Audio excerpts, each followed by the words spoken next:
Hello and welcome to my courtroom. My name is Mark Takeshi Ota, and I shall again today be all the things that you need in a courtroom, which includes a lawyer of some sort. I heard he's pretty good. Maybe even an attorney. Maybe even an ace attorney. Maybe even a great ace attorney. Who knows? Who knows?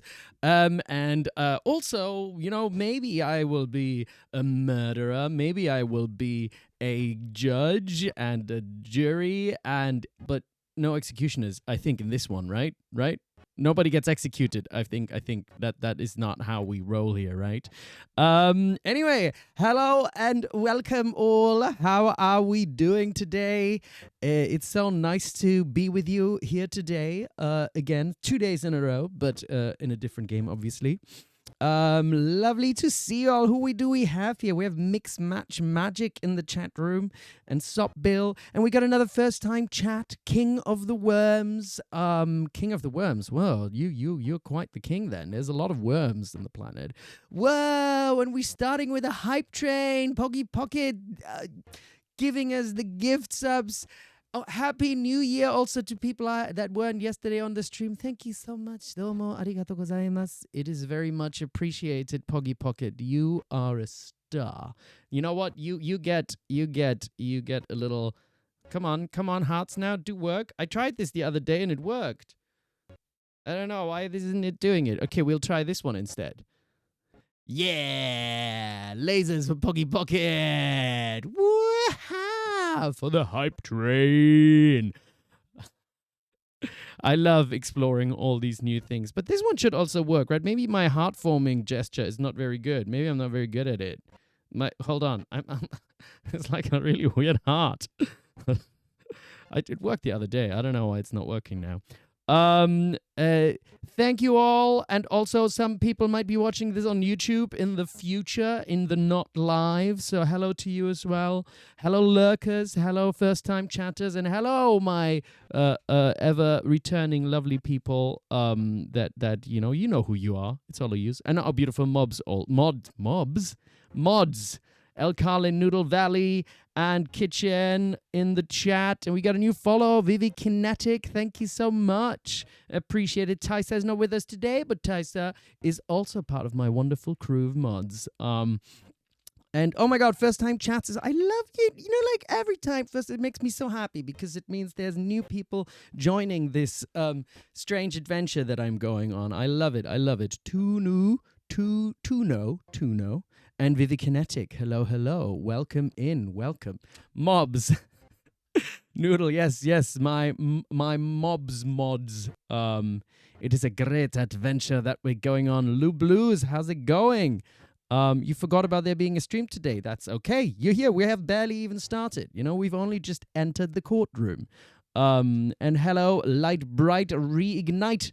I like that. Light, bright, reignite. Nifty is also in the chat. Ooh, also we've got a new Nifty made us a new I think it was Nifty, wasn't it? We've got a new emote. We've got a new unless I'm mixing it up. My brain is not very good sometimes, but we have a new emote of Herlock. It was Nifty, that's right. Look how beautiful. We've got a Herlock emote. It was Nifty. That's right.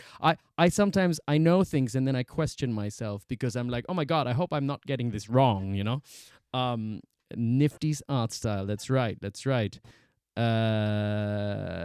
Very weird creature. Don't worry. It's fine. I don't take it personally when I'm forgotten. I never do. It doesn't hurt my feelings at all. No, I'm just pretending. I'm just an actor. That's how we do.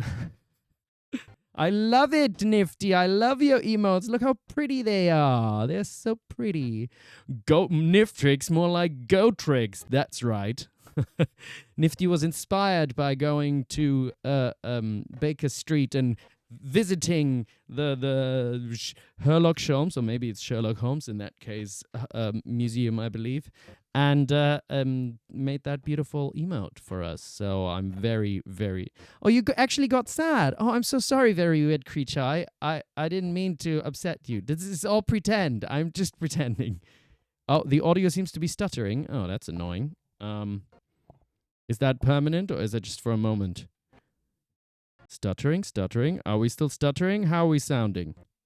Are we sounding better? I'm just gonna keep talking. I don't hear the game audio at all. Only my voice. Okay. Just the game audio. Okay. I'm putting it up a little bit. Maybe it was just too quiet. I think I know what it might be. Let me see. Do I have filters on this one? No, I don't have any filters. So it should just be fine. The game audio is struggling. Is it still struggling? Oh, no. Oh, no. Now I hear something again, but it's blipping. Oh, that's annoying. Just, same old technical issues that seem to be happening here and there every once in a while. I know but it's blipping. Is it still blipping? It sounds. I can hear it when I'm through my ear. It's still blipping. Oh, that's annoying. Why is it doing this to me? It was fine yesterday. Why would it be messing about like that? It is on the capture. Let's see if we restart the game if something happens. Okay. Okay, now music for a moment. No music for a moment. And I don't have anything revealing on my screen. That is very good. Let's see. Turn it off and on again. Ooh, little hype chest. How beautiful. Share our little hype chest. You is open to see or sing. Choo choo. Choo choo. What is this? A little hype cute. Pray. Oh, wait, I have to press a button. Press a button. How are we sounding now? Are we sounding better or are we still sounding weird? Because otherwise I might have to restart OBS and see how that goes. I'm waiting for the chat to respond to me and seeing if we sound better. Because if we don't sound good, then that is the problem. Because we love the music from Great Ace Attorney, don't we? It's beautiful music, you know? And I'm ready with my static and everything, and then the technology gives up on us again. Bloody technology, isn't it? We love it, and we love to hate it, and we love to love it. Sometimes it works for us, and sometimes it just screws with us, you know? It just messes us all up. It doesn't give us the thing that we want, right? We want it to work. And see, the thing is now also, like, the chat is not happening for me either. Ah, dear. But yesterday I also had this strange issue that sounds good now. Sounds good now. Okay. Still stuttering. No, it's still stuttering. Okay, same. It's still bad, still scuffed. Game audio is cutting. It sounds good to some. That's annoying. Okay. Let me see what happens if okay, I'm going to try one other thing and see what happens when I do that. MacBook Air.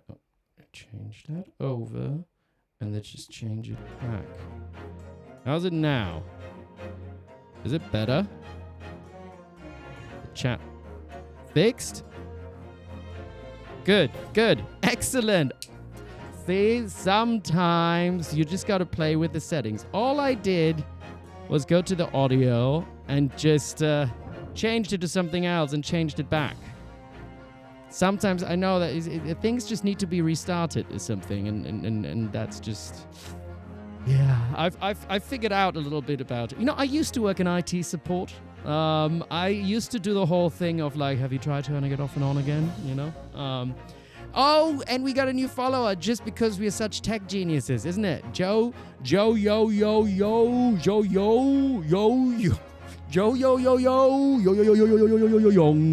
Very good. Patience of a Saint? I don't know if I have patience of a saint, but I think I've also like chilled out. Oh, we got another follower. Hey, thanks, Basilisk. That makes more sense. Basilisk 0. I think when I started stream, one advancement I feel in myself though is that I think when I started streaming, I started panicking quite quickly, and I was like, "Oh my God, something's going wrong," and I maybe have projected outward total calm and professional coolness because that's who I am. But inside, I was stressed. I was just like, "Oh my God, the whole world's gonna see that you are fucking it up. royally. And whereas now I'm just like, oh well, tech issues. What are you gonna do? What are you gonna do? Shit happens, you deal with it. Oh, and if you're on YouTube, like and subscribe, innit? Like and subscribe. Hit that ding bell, dibbity boom bum bim. Yeah, that's what you do. Because I'm also now YouTube partnered. Who would have thought that? And I'm only uploading my streams, you know? I'm just putting them up. And I mean, I'm probably not going to earn much money from it for the time being. But, you know, maybe I'll just do some YouTube videos or something, you know? And I'll see what I can talk about there, you know? If there's something you want to see, then leave it in the comments below, yo. That's what they also always say on YouTube. Smash that subscribe button or kitchen will find you. And you know what? There's a kitchen in every home. And he will get you. And that was a fake threat. That was just as fake as my tears earlier. So, yes. The patience of a lawyer. Speaking of lawyers, what are we all here for? I think there's a kitchen in your home, very weird creature. Exactly. You know, kitchen is everywhere. Kitchen is everywhere. And you know what? And not to get too dark about it, kitchen has lots of knives too. Lots of knives in every kitchen, in every home. So you better smash that subscribe button. Yeah.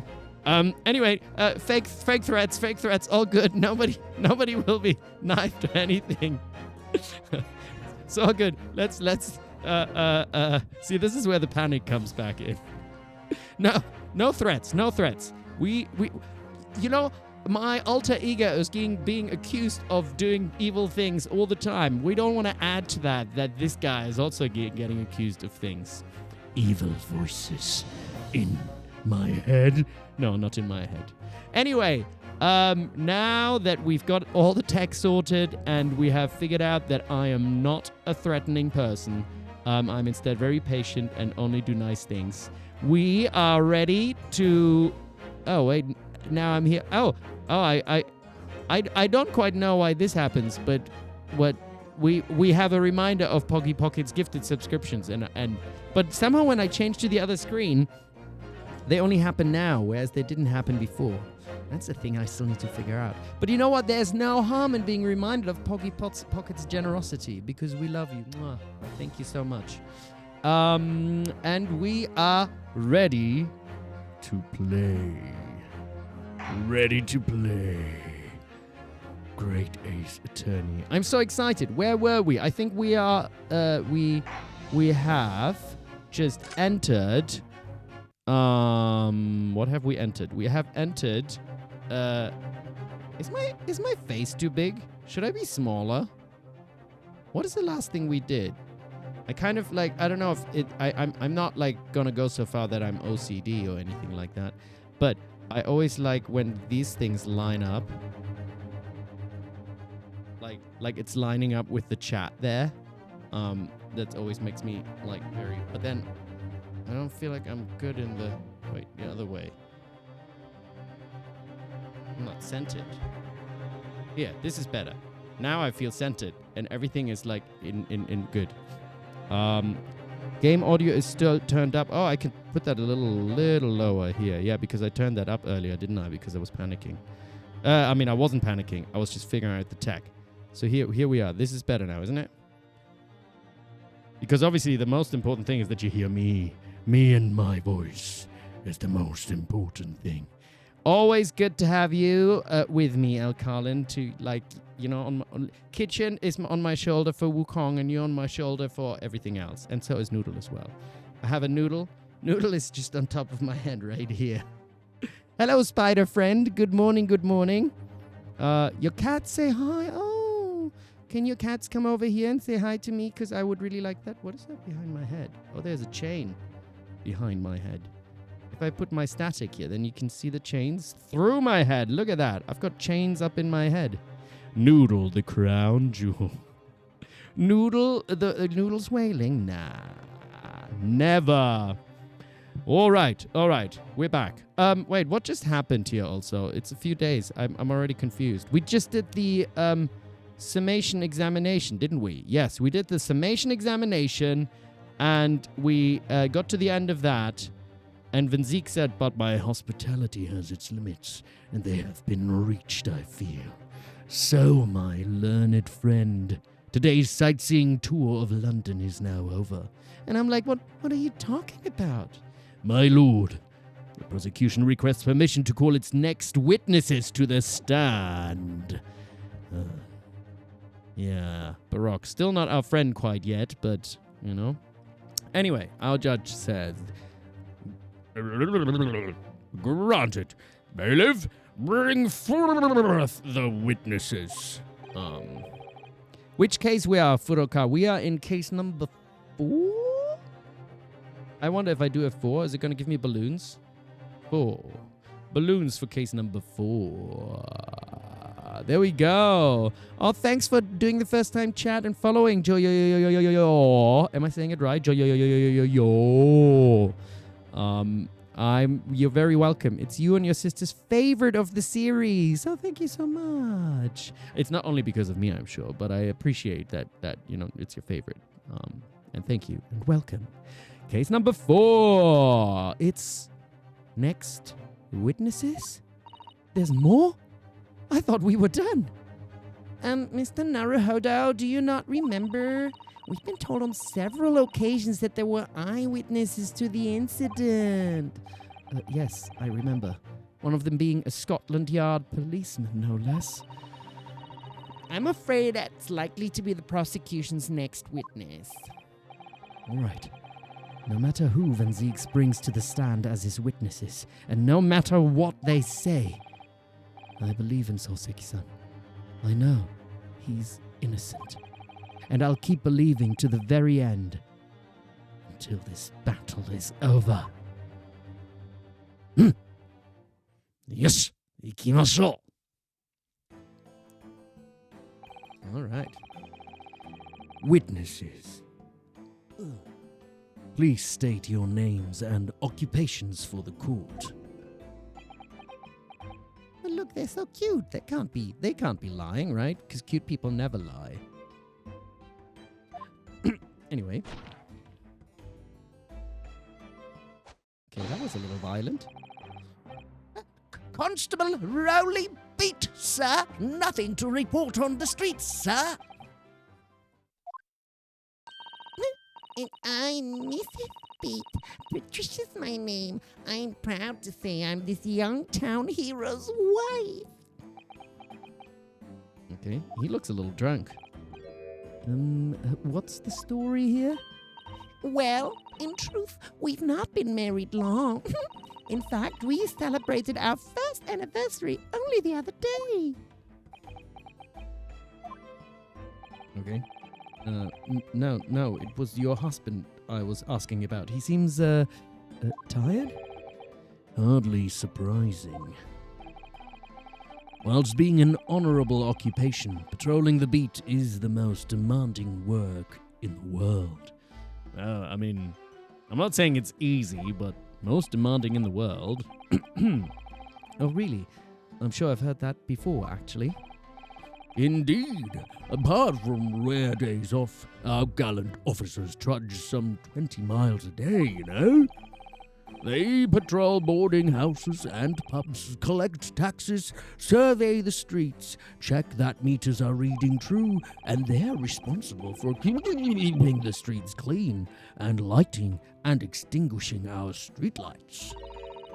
There are a number of items on the list that don't sound much like policing duties at all. I wouldn't just be falling asleep on my feet. I'd have collapsed long ago. But it goes without saying that a policeman's primary duty is the apprehension of criminals. Even when he's off duty, a constable is expected to investigate and resolve any crimes on his beat.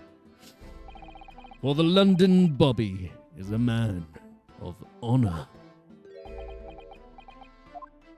And sleep.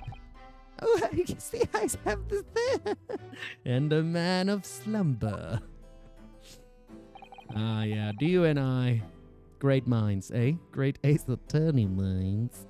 On the day in question, this man and his wife were walking down Briar Road in the opposite direction, and they witnessed the incident as it occurred. Is that not correct, Mr. and Mrs. Beatty? Is it just Beat or is it Beatty? Because Mr. Beat, who walks the beat, I mean.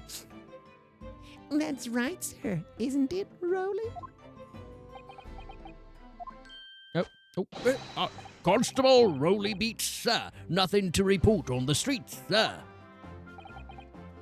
What a great witness he's going to be. Very good. I'd like to hear your formal testimonies now, please. Mr. Beat it, beat it, beat it, beat it. No one likes to beat it, beat it. You will tell the court exactly what you saw on the afternoon of the incident. Yes, sir. Oop. Okay, why is the mouse still here? I thought I moved it away. Go away, mouse. What the witnesses saw. It was our wedding anniversary and Rolly was taking me out for a meal. And there was no time to change after work. Anyway, two silhouettes appeared out of the fog on the pavement in front of her. All of a sudden, one of them just collapsed on the floor. Then the other scattered something before running off. Oh, they scattered something. We ran straight over, of course, and then we went for help at the nearby police box. It was definitely that Japanese man in the dock. Rolly and I both saw him as clear as day. Wasn't it night, though?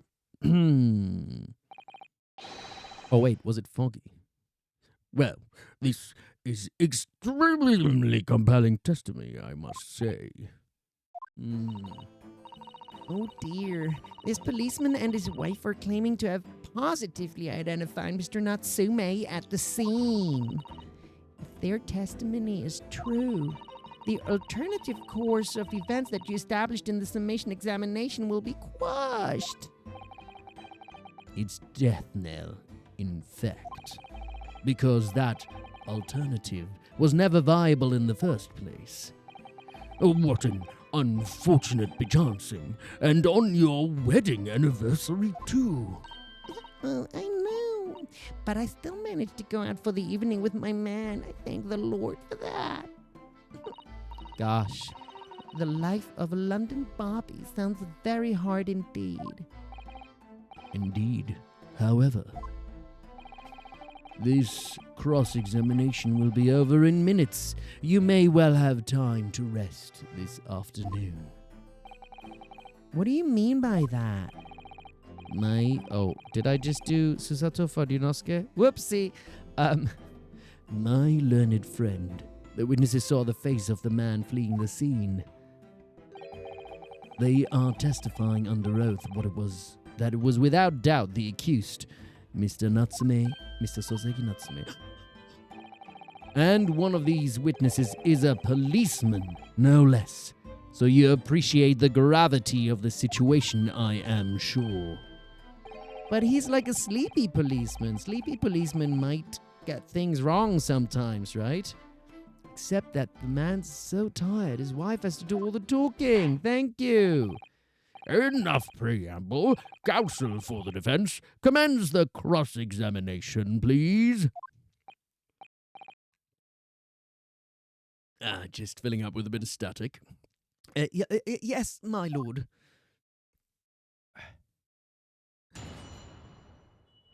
Cross-examination. What the witnesses saw. Okay. So we gonna press you on that. No time to change. And Rolly was taking me out from no time to... Hold it! No time to change after work, you say. Are you also a member of the police, Mrs. Beat? Oh, no, sadly not. It's a job for strapping young men only. Women, children, and the elderly can't even apply. Oh. Well, I think you can probably see why children and the elderly can't do the job, can't you? I think Rolly looks ever so handsome in his uniform. It suits you down to the ground, doesn't it, darling?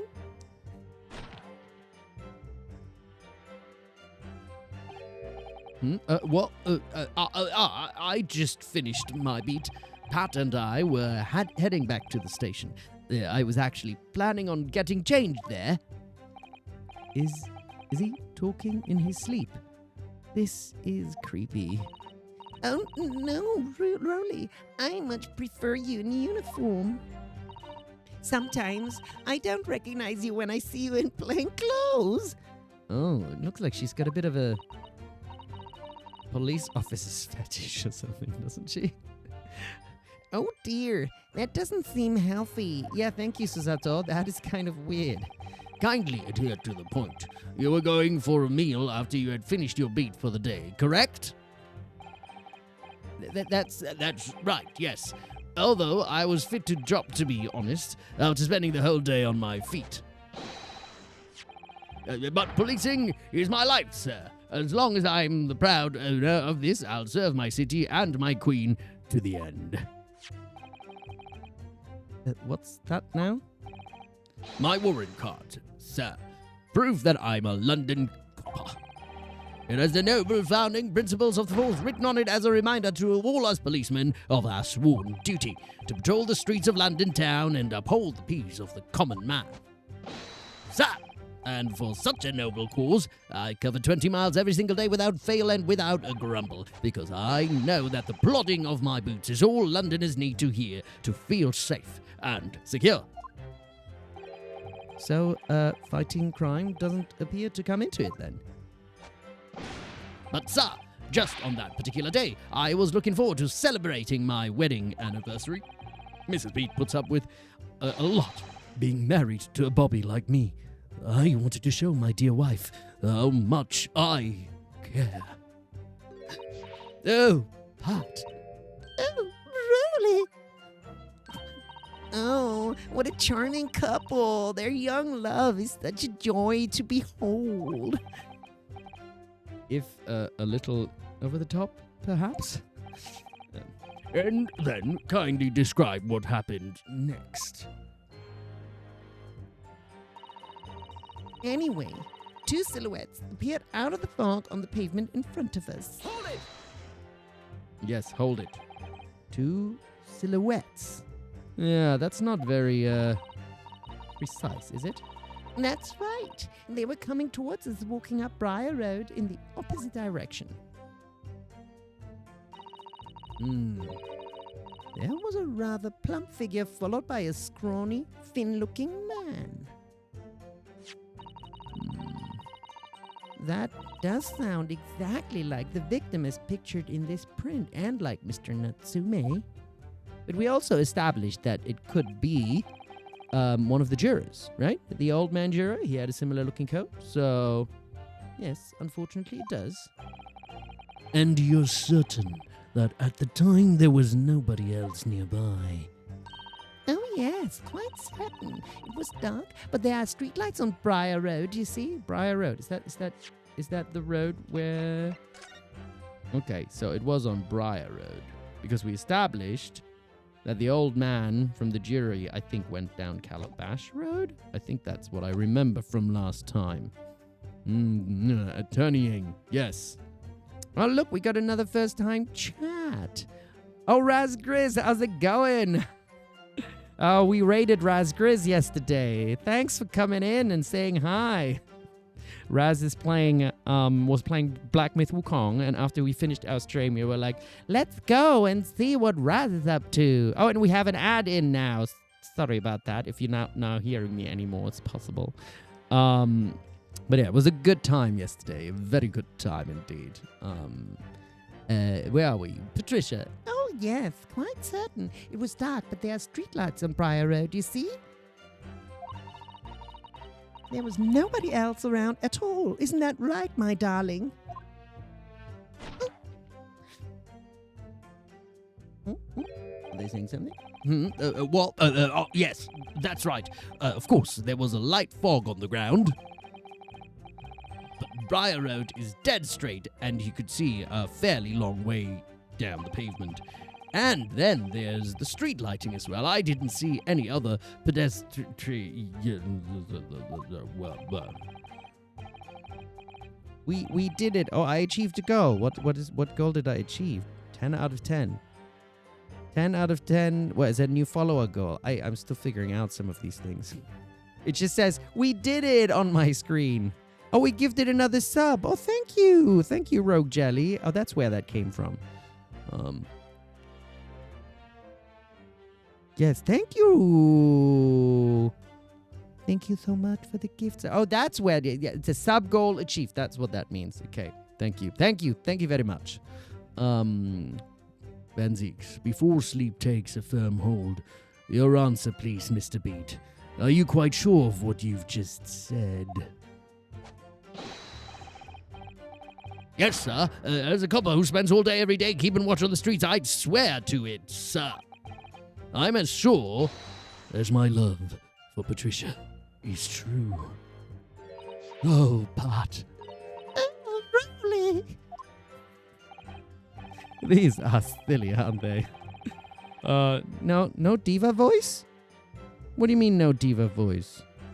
Pat has... The woman still has a diva voice, doesn't she? They're still maintaining there was no one else around other than the victim and the attacker. It's starting to seem like that must be how it really happened. Now, hello, Serene1313. I love it. Another first time chat. Y'all are so sweet coming to join me. I love it.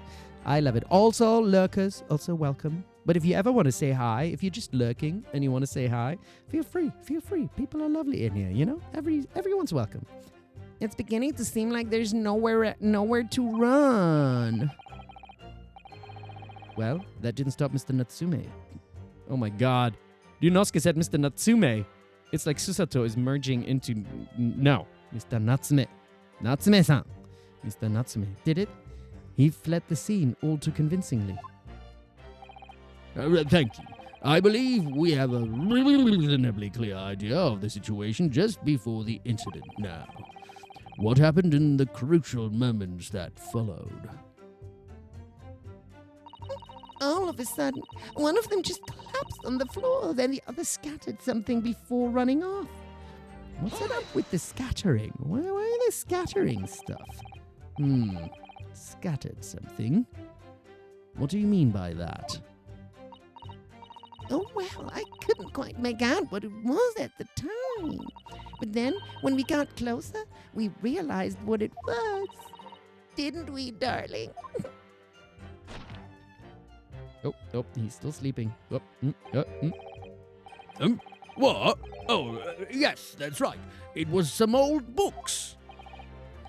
I see. Books. Yes, sir. The culprit had dropped a number of them all around where the victim lay on the pavement, sir. Indeed. As clearly pictured in this photographic print.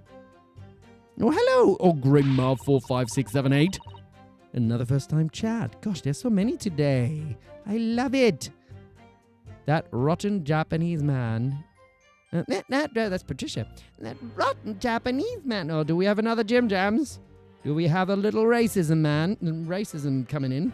That rotten... See, why is it? That rotten Japanese man. That implies that she has, like kind of an implication that she has a problem with Japanese people. Not loving it. Anyway. That rotten Japanese man did that when he did the deed. So many Jim Jams. Yeah. For the Horde. Yeah, Ogrima. For the Horde. I always think, what did I used to play? Warcraft. I always think on the, in Warcraft 2, it was just the normal peons. Okay. Yes, right away. On my way.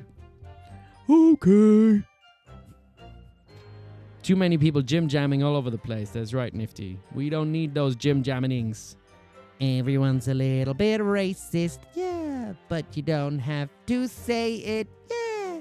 And you have to think that you want to be less racist. Wouldn't that be great? Oh, yay! Anyway, let's not forget that it remains to be established that the defendant was indeed the attacker. But we saw him. It was the man in the dock, without questions. The mustache, the hunched back, the cat-like eyes, the hot mouth, the snub nose, everything. Any more insults you want to throw in? Yeah.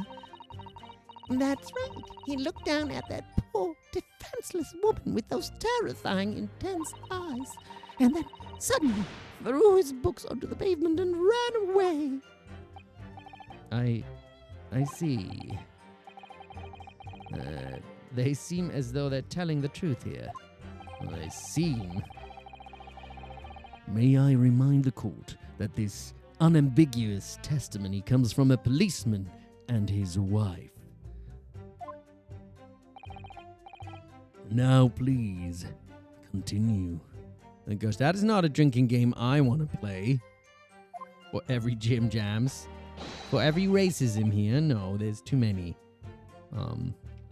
Yes, sir.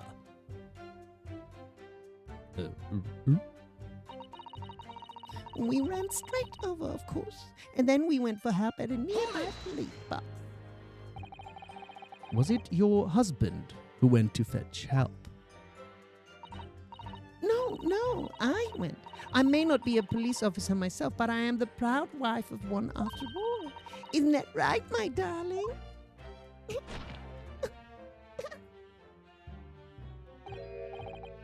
Well, yes. Oh, gosh. Is usually the judge, but this guy needs to wake up, so he does it. Yes, that's right. I asked Mrs. Beat to go. I was off duty by that point, but Bobby's never truly off duty, of course. I felt obliged to stay and guard the scene. Very laudable, Mr. Beat. Preserving the scene of a crime is a task of considerable importance. That's why I sent Patricia, you see. I told her where to find the right police box. Forgive my ignorance, but what do you mean exactly by the right police box? It depends on the crime's location, you see, as to who deals with it. Where the woman was stabbed wasn't actually on my beat. So I told Patricia the way to the police box for the beat the incident fell under so she could go and report it. I ran there as quickly as I could and asked for help from the Bobby on duty. There's nothing more potent than a young couple in love working. Oh, and it still hurt. There's nothing more potent than a young couple in love working together, you know? And thanks to your swift response, the case was quickly resolved. The actions of two model citizens. Sleepy citizens, more like. Oh, please, you're making us blush. Isn't he, darling?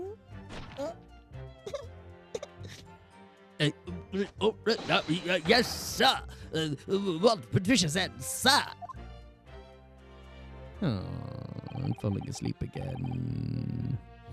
Falling asleep again. Oh, hello, Nintendo nitwit. Good to have you in. And Afterglow Ampharos. What a beautiful name. This got to be the deepest voice you've ever heard someone give Trolley.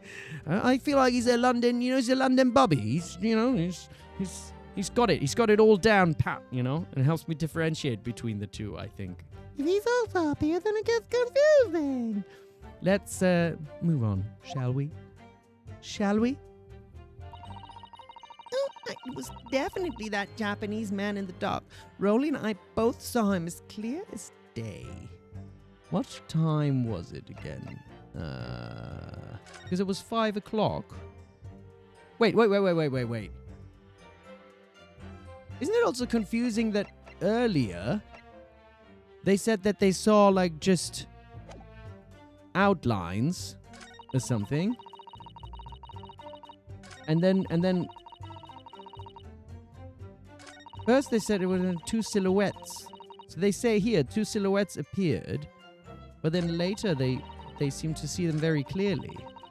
That is a little bit confusing, isn't it? Hi, Shiny Binny. No worries late to the party. Better late than never and welcome at any time. You saw him clear as day.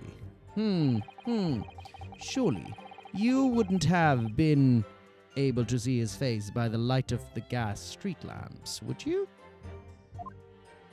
That's what I'm thinking. Wait, absolutely could. Us Londoners have exceptional eyesight, I'll have you know. Right. Light from the street lamps was more than enough. And my husband already told you that the fog was only lighted me. She's so annoying. Yes, and what of the fog? We're famous for it across the globe, I believe, but it's an absolute menace to those of us who have to live with it, of course. Oh, it is. When it's thick, you can't even see the hand at the end of your own arm. Yes, all right, I take your point. Now, could you stop shaking your husband about? Well, the constant fog makes your eyes very sharp, you see. That's why we can tell you for sure and certain that it was that little Japanese man we saw. Can't we, darling?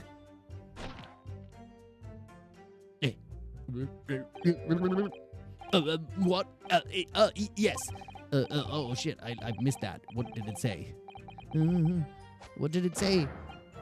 What did it say? It was the accused. No mistake. The mustache, the hunchback, the cat-like eyes, the taut mouth, the snub nose. Unmistakable, sir. As far as this couple's testimony is concerned, there can't be any question. It was Soseki-San they saw running away from the scene of the crime. So that's it, is it? That's the entire testimony. What do you think, Mr. Naruhodo? Well, I hate to admit it, but on hearing the testimony, it really does seem as though Mr. and Mrs. Beat saw what they say they saw. Mr. Natsume running away from the scene on Briar Road that day. Yes, I feel the same. So if that's true, where does it leave us? The members of the jury are sure to call for a guilty verdict after this testimony. Oh no. Then what do we do? That's okay, Razgriz. Go for lurker mode. No worries at all. We love lurkers. I see you, lurkers. It's okay. I'm speaking to you now, lurkers. Hi, lurkers. Keep lurking. It's all good. Happy for it. we need the lurkers and as much as the non-lurkers. If Kazuma-sama were here, and also you YouTubers, innit? Yeah, you're watching YouTube. Say here in the comments. Here, stuff. Anyway, what are you trying to say? I think you would try to find a contradiction somewhere else within their testimony. What? Kazuma? Wait, what? Where was Kazuma? Did I miss it? Oh yeah, I just said it out loud and I didn't. Sometimes when I read the stuff, my brain doesn't automatically turn on. That's why sometimes also you do voiceovers and you have no memory of what happened because you just say the stuff. But in this case, I need to read it and also think about it. So, Kazuma-sama, what are you trying to say? I think you would try to find a contradiction somewhere else within their testimony. What do you mean, somewhere else? Your statement about seeing Mr. Natsume is unequivocal. Calling that into question won't help. But if you could identify some other part of the testimony which appears to contradict the facts, you might be able to discredit them to make the jury doubt if the pair's memories on the days accurate. Right. Put simply, we must focus on finding a discrepancy in these statements somewhere. If we don't, I'm afraid the trial may reach an early unfavorable conclusion. I don't like being Valley Girl for her anymore. She's smarter than that. Nothing against Valley Girls. You're all very smart. Why do I always seem to be so up against it? Okay, where's the contradiction? Ooh, hello, Gossamer Green. We WWKD. Oh, what would Kazuma do? Very good, very good. What would Kazuma do? Mr. Lawyer, sir, can I ask you something? Oh, yes, of course. What is it? Well, you keep asking us all these questions about everything we've told you, so it seems like you don't believe our testimony. Is that right? Is it? Well, out with it. Oh, what? No. It's not that at all. My husband's a policeman, remember? And I know what I saw. I remember every last detail, everything oh, I know. What about the books the man dropped? I could tell you the names of every single one. Every single one. And you dare to question how reliable my testimony is. You dare question Patricia? No, it won't do at all. That Japanese lawyer has no idea what I'm capable of. I need like a pretty bow to put on my head or something like that. Even if I decide to forgive him for insulting us, don't think for a minute that Rowley will. I really didn't mean to cause offense. Please put your husband's fists down. Perhaps you would like the opportunity to supplement your testimony, Mrs. Beat. Might that appease you? Why is that man trying to appease Patricia? Who is Patricia? Is Patricia like the daughter of some kind of like rich person or something? Oh, thank you, my lord. That would settle things nicely. Well, wouldn't it, darling? Okay, maybe we'll change Rowley a little bit. Rowley. I could even tell you the names of the 4 books he dropped at the scene. Okay, go on then. Wasn't it 3? Yes, we know that there were books dropped at the scene of the crime, as you say. Those purchased by the accused at the nearby second-hand bookshop on the day in question.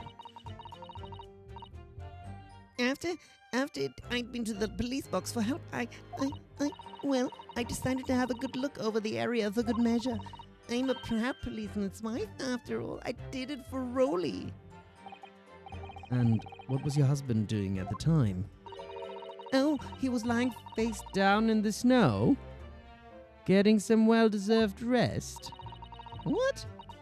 He works ever so hard, ever so hard, don't you, my darling? Interesting way of guarding the scene of the crime. I agree. I also want to check something. Just to check here. How many books were... It's only 3 books. It's only 3 books. She said 4. She said 4 just now, but there's 3 books. Ryunosuke is zoning in on what's going on here. What is going on? Well, Mrs. Beat, seeing as you've regaled the court with tales of your powers of recollection, He's really sucking up to her now, isn't he? would you be so kind as to recount the titles of the books you observed at the scene? I'd be happy to. Now, are you all listening? There was the picture of Monsieur somebody or other, and Okay, now let's have a look what the actual titles of the picture of Monsieur Lecoq, Emile for Gaboriot, Canterbury Yearnings.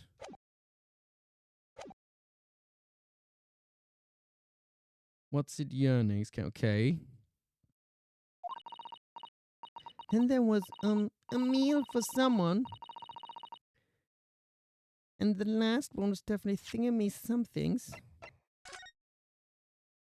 Emile for... Okay. So... There's an extra book, clearly. There's 3 books here. What is this file? Pavement. The victim remains unconscious. Her name was clean. Apart from a signal from a larger... So we have no information here about what the names of the books are in our report. Which is a little stupid. Because this is just what we have from... There should be something, right? On the, like, a police report or something that actually says what the books were that were found at the scene of the crime. So clearly that thingamy's something. That's different. Thingamy's something. It's the same as you, AIM listens to. Yeah, it's like, oh yeah, like that song, you know, that song that goes like, I want something, something I want, I'm a something, and I'm making up a song, but I don't know the words, and I don't even know the melody anymore. La, la, la, la, la. That's how I sing all songs. Pretty much. Yes, I see there are 1 or 2 holes in your memory. Okay, so do you wanna now, as a non-native English speaker, when I was young, obviously I didn't speak English. So when I heard all these English songs and then I would sing them with my pretend American accent, like pretend American words. Do you want to hear what that would sound like? Like, do you want to hear what like a 6-year-old German boy would think American songs would sound like? What I can't think of like a specific song, but it would just be kind of like, how much you could ride the blade for no ride, but you come run blade, but you're for doing bra, bull go ride the braid, your prom frame, go sure chum bra, but jump for drum bra. So something like that. It's just a lot of rumor to robber brag bro bray rubber dummer durber jibber do brom bray like a brown bride and boots to come for kumadaba jibber do brabber do brom bra. Somehow it's always like the rap lines or something like that. You know, you have like the pop songs. I think this is what happened a lot in the 90s. You have like a ballad of some sort and then you have a rap in between, right? That's pretty much that's always how it would sound. There's an Italian song that simulates what English sounds like to non-English speakers. Yeah, I can imagine that. I can imagine that. I don't know if I can do it for other languages. I don't know if I can do it for German or something. That is what English sounds like if you don't speak it. What would be like a British version of that? Something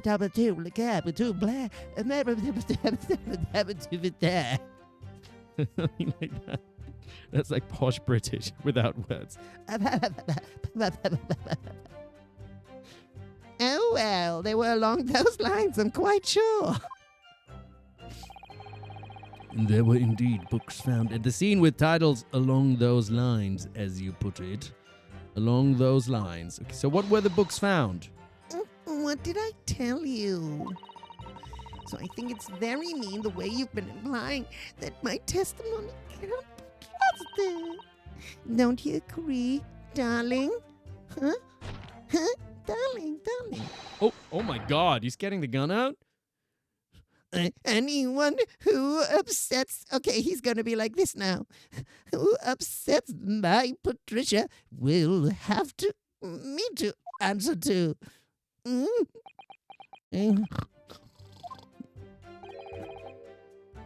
Hun, Jesus.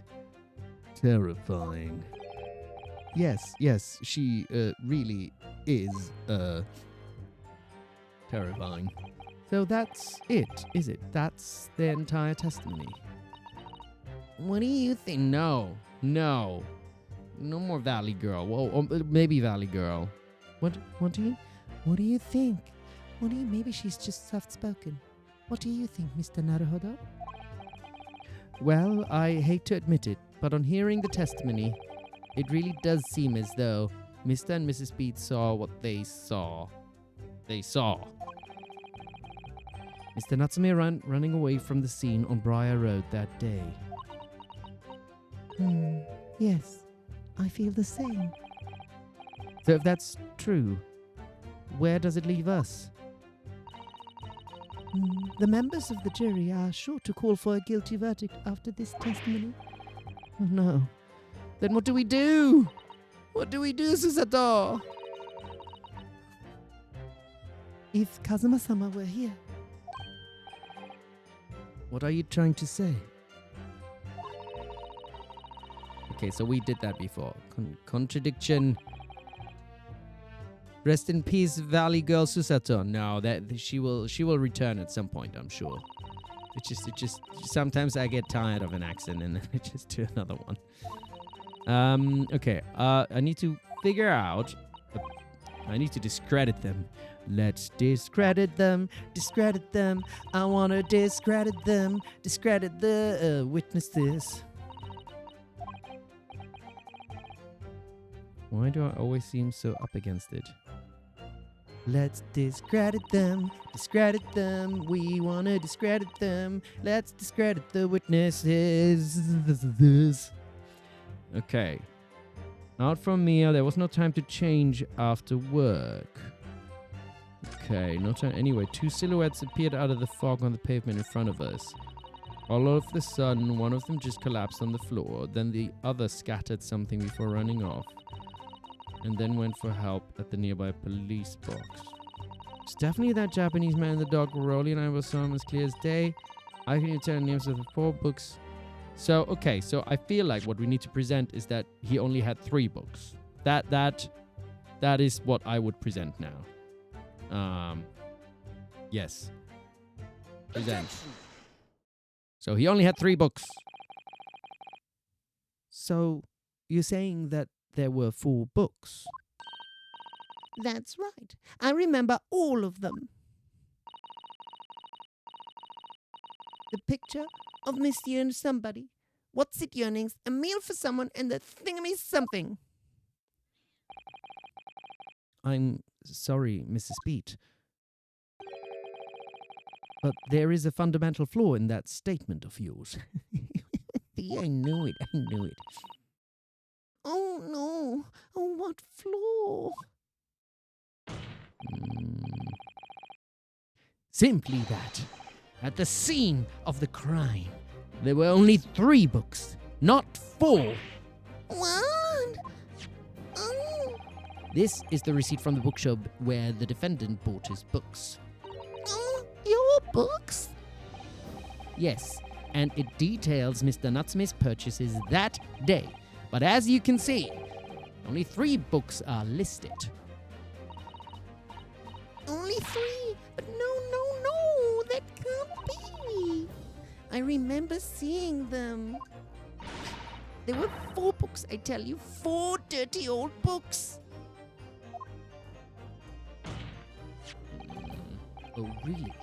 Have a good look at this photographic print of the scene of the crime. Yes, I mean, to be fair on her, there might be a book behind that body. Like, this is not a very, definitive picture of everything that's there. As you can clearly see from this evidence as well, there are only 3 books. But I just don't believe it. I saw them there. I swear it. I saw them. No, madam. I'm afraid your powers of observation cannot be relied upon. Ooh, damn. Ryunosuke's cold. Upsetting Patricia. She's gonna... So, it cannot be denied that though you say it was the defendant you saw, you could very well be mistaken. No. Objection! Objection! Ooh, somebody's upset.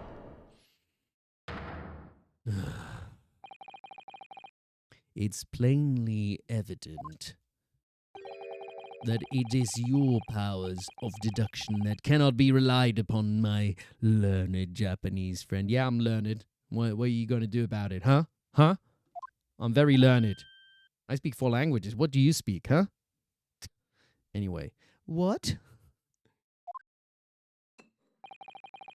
All you do is throw around your alcohol in court, you drunk. What cannot be denied is that these 2 witnesses saw the accused running from the scene. A fact that you know very well you have no hope of disproving. Ah. So, you've striven to avert attention from that. Okay, what did he just say? See, I did a thing again where I read it and didn't think. That these 2 witnesses saw the accused running from the scene. Okay, fine. So you've striven to avert attention away from that by dint of some inconsequent discrepancies. Okay, by dint. I don't even know that. Would that be fair? No, I don't think it would be. He sees right through me. But your plan has somewhat recoiled against you. What are you talking about? It's quite simple. Let me explain with a toast. Oh, is he gonna throw a glass again? To the policeman's wife and her entirely accurate testimony in every aspect. You see, the matter is not up for debate. At the scene on Briar Road, a total of 4 books were most definitely found. Objection! Yeah, I object. But what about the photographic print? It only shows 3 books. Quite right. Only 3 can be seen in that print. That print? You mean to say... Ooh. Allow me to present another, one that shows the victim's hand. See, why didn't I get, like, all the information before? It's not fair. They're just bringing up shit, like, halfway through. I cannot work like this. I don't believe it. What does it say there? The Lion's Pride. It's the 4th book. As you will observe, the 4th book was hidden from view in the original print by the victim's torso. You know, isn't that funny? Isn't that exactly what I pointed out? It's like I have a good brain or something. Thank you very much. Yes. I think I'm like, you know, I feel like after I finish this game, I practically have my attorney's license, don't I? Order! Order! There, you see, look at that, look. Yes. It's just like I said, isn't it, my darling? Yes, sir. Oh, wait. Yes, sir. Patricia's always right, sir. Let us study the receipt for the books purchased by the accused on the day in question. Mrs. Beat, the titles once again, if you please. Oh, yes, of course. The picture of Monsieur somebody or other. The picture of Monsieur Lecoq. What's it, yearnings? Canterbury Yearnings. A meal for someone. A meal for Caporion, in fact. As the court has just heard, the witness remembers the book titles Flawlessly, save for a few minor details. I mean, flawlessly. You don't have to say it that way, Baroque. Mrs. Beat's powers of recollection can only be described as exceptional. I mean, to be fair, it's pretty good to just see some books scattered and then remember the titles. So, I wouldn't call it flawless, but I would not be able to do that, probably. Did you hear that, Rolly? The gentleman paid me a compliment. Oh, gosh. Is she getting the hots for him? Yes, sir! Flawless. Wait, I keep changing your voice back and forth. I'm too used to it now. What is it? Yes, sir. Flawless, sir. Patricia is flawless. But there are only 3 books on the receipt, and Mrs. Beat mentioned 4. There's nothing surprising about that. Clearly, the 4th book is that which is shown in this photographic print. I'm sorry, counsel, but does that not seem odd? Why should the 4th book be omitted from the receipt? It's not odd at all, my lord. As the photograph clearly shows, the 4th book was found in the victim's clutches. In other words, it belongs to the victim. The victim was holding her own book. Why is she running around holding a book? I wonder what became of that 4th book. Obviously, it wasn't overlooked by the investigating officers at Scotland Yard. I have it here as evidence. Oh, we've got another person joining. Huey. Huey? Is it Huey? It could be Huey. I have it here as evidence. Hi, Huey. Huey. You will submit that and the aforementioned photographic print to the court, please, counsel. My pleasure, my lord. Okay, the second crime scene photograph has been entered into the court record. The fourth book has been entered into the court record. Okay, maybe we should look at the books. The prosecution rests. I have nothing further to add. Okay, go back to your wine then. What? You seem surprised, my learned friend. But your resistance until now has been in vain. Entertaining, yes, but futile. The spurious longer route to the accused's lodgings that you tried to establish in your summation examination, and the attempted discrediting of the witness's powers of recollection in your cross-examination. I feel like, Jim Jams, our new Jim Jams, saying, oh, it's definitely that person. It could have probably been another Japanese person or something, because probably they all look the same to her, the way she speaks. I'm saying it out loud, okay? That's probably what she thinks, Oh, another first-time chat as well. Oh, dearly beloved. Finally made it to a stream. I am very happy as well to have you here. And another one is Tropical-apocalypse. Astropocalypse. Astropocalypse. Do you like Astro Boy? Astropocalypse? Is that where it comes from? Or maybe it's not related to it. Welcome in, welcome all. Futile. I walked right into this, didn't I? You see, everything we've said is true. Is it though? Isn't that right, my darling? Isn't it? Yes, Pat. Marry me, Pat. Oh, what a simp. Oopsie. So, perhaps the ladies and gentlemen of the jury would like to reconsider their positions. Should the court waste any more time on this Nipponese travesty? Sorry, did I say a word I shouldn't be saying? I apologize. Or is the decision you have to make all too apparent already? No, are they gonna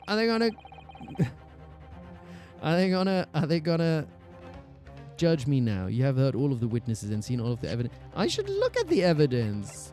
What is book? Lions. Oh, what do we have here? What do we have here? Oh, look at this. The book has been badly burned. You're right. You'd never be able to read it in this state. Oh, wait, that's me. You're right. You'd never be able to read it in this state, especially not the latter pages. What a terrible waste. We had a fire in Mr. Garridip's house. Could this be related? What a terrible waste. Judging from the scorched edges of the paper, I think the damage must have occurred very recently. A book. Recently damaged by fire. Why does that seem to raise a red flag with me? See? The fourth agreement has been updated in the court record. And also, it's the lion's pride. There was something to do with lions also in the Gary Depp's house. There was something to do with lions. We thought or was it a tiger? No, there was a lions thing. Okay. Oh yeah, you can see it on this image as well.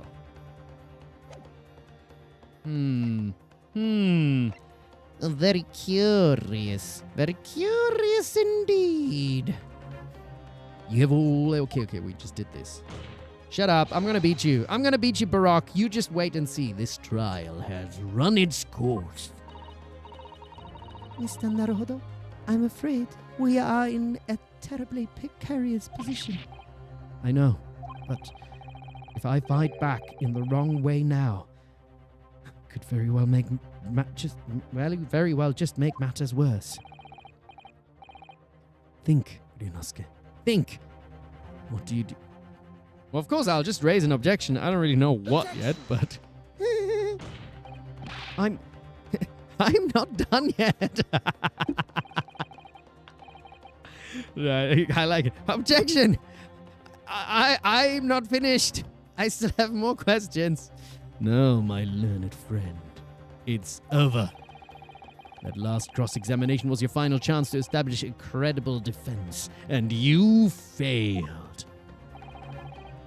The die has been cast. There is no more room for debate. Well, it might be over as far as you're concerned, but I can't think of what to say. Maybe Susato help me, if I may. Lord Van Zix. It seems somewhat boorish to close down the debate at this point.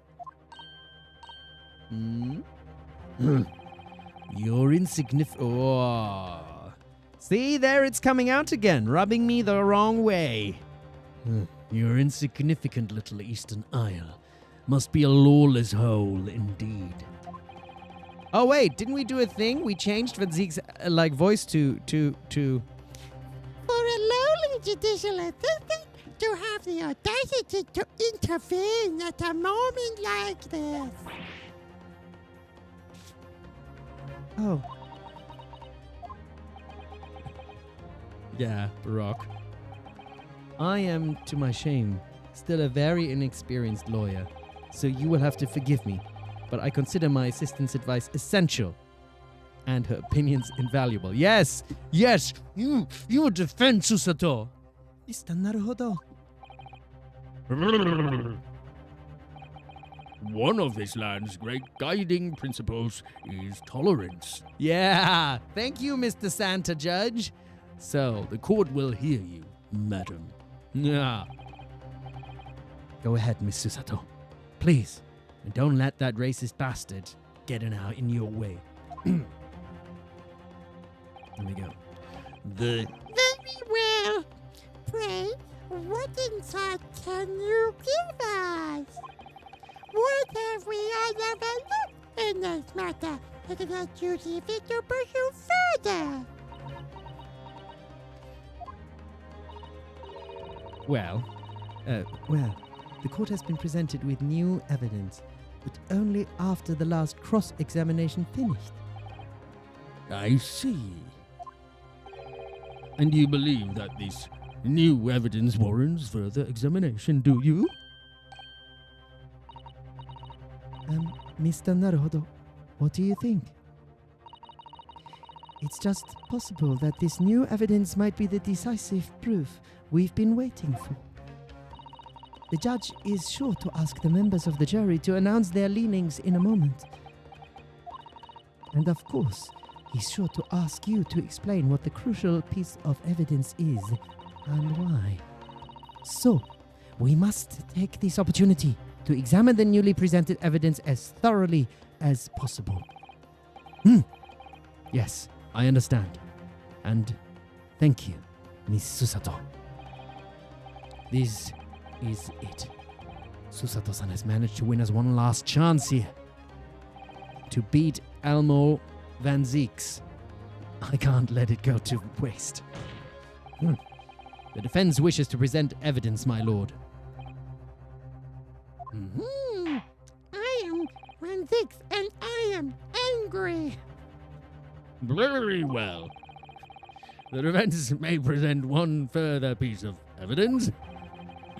Evidence that apparently offers a profound insight into this case and has hitherto been overlooked. Yes. Okay, do I just present the book, or can I go in here and present this? No, I cannot present this. Evidence that... okay, so it's got to be... I mean, it's got to be the book, I'm guessing. Olive green female stuff, but is there something else? Reporting officer. The victim remains unknown. Her name was gleaned from a person affects other details on a puff of a large knife. The stain was seen running away by the... Okay, no. So it's got to be the book, because we found burn marks. That there's something. The evidence in question is what we can see from the newly presented photographic print. Okay, I actually presented the book, but okay, fine. The fourth book found in the victim's hand.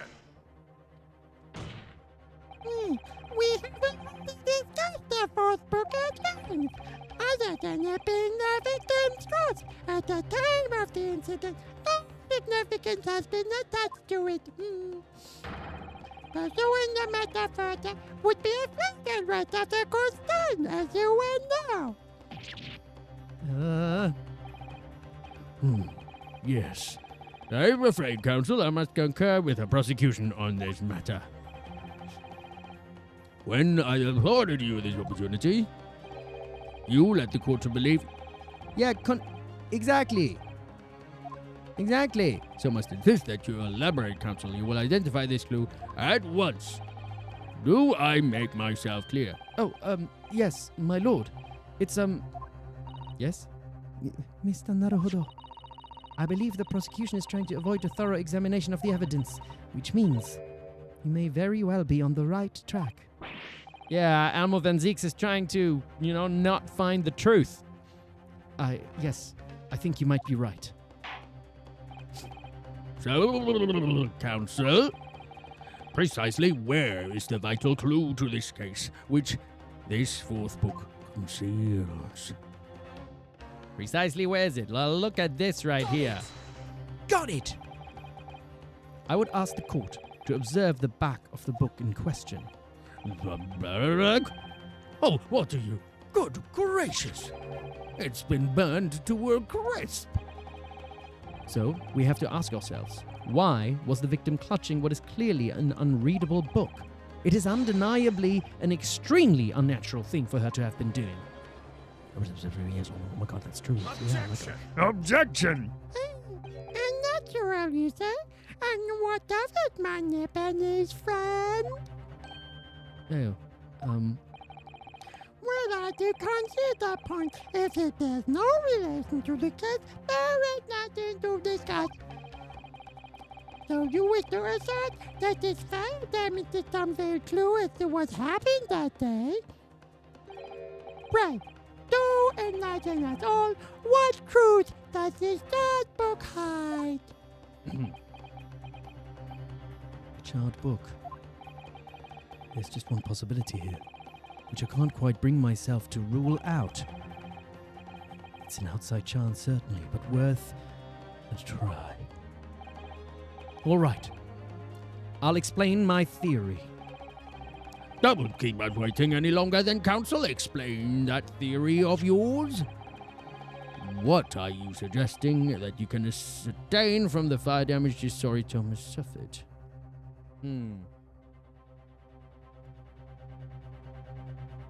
I suppose its owner. My lord, the burn on the back of this book reveals a startling truth about the book's owner. I beg your pardon? But we already know who the book belongs to. The victim was gripping it in her hand as she fell to the floor after all. It's obviously her. The question of how this book came to be in the victim's hand has yet to be answered. However, as to the question of who the book really belongs to and where it originated, the defense has very credible answers. Good gracious! How can you possibly? Oh, we have an ad incoming, don't we? When the ad comes in, I'll just do a little wee break. Very well. I'll play along with this futile attempt to delay your inevitable demise.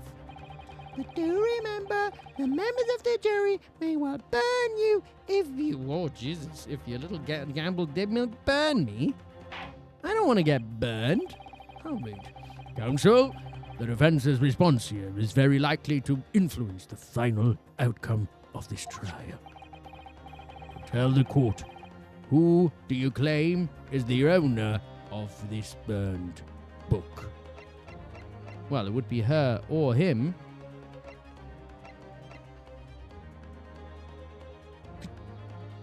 It must be him. Okay, we have the ad. Okay. I'm on a BRB. And then we're gonna see what happens with this. We're gonna BRB. And we're back. We have returned. To figure out, I think it must be Gary Deb or her. Like, the thing is, she's on the jury, so I think that would be interesting. So let's just do that. Take that! The answer is that the book belongs to the couple who own the house where the defendant has his lodgings. A certain Mr. and Mrs. Gary Deb. The landlords? And whether this is some extraordinary coincidence or some kind of fate at work, I don't know, but... Oh, we have Graham in the house. Hi, Graham Tannick. Coming in at a good time. It's exciting. Of all the people in London, one of the 6 chosen for jury duty in this courtroom today. Oh, yeah, exactly. Is none other than Mrs. Gary Deb herself. Coincidence? More like schmo-incidence. Oh, my goodness. Me? I think you must be mistaken, sir. I'm... Oh, liar. I'm not Mr. Gary Deb's wife. I'm his maid. Oh, things would be so much easier if you would just drop the pretense. All right, then. How about a simple question for you? She's in court. She's not under oath, I guess, but she is in court. Have you ever seen this book in Mr. Gary Deb's house? I would never presume to know all the books he keeps, sir. Objection! Objection!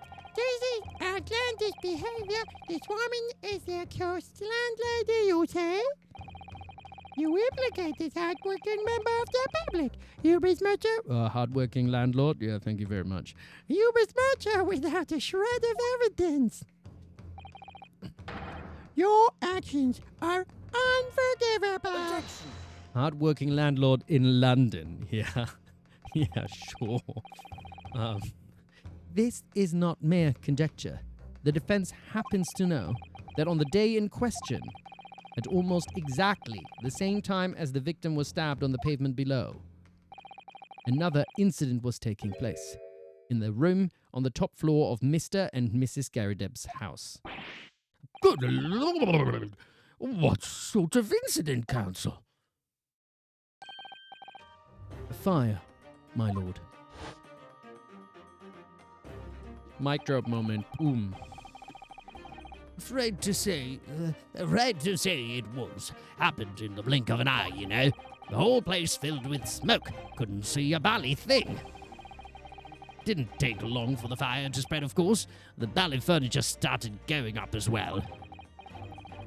Worst of it is, I lost my favorite book called The Lion's Pride.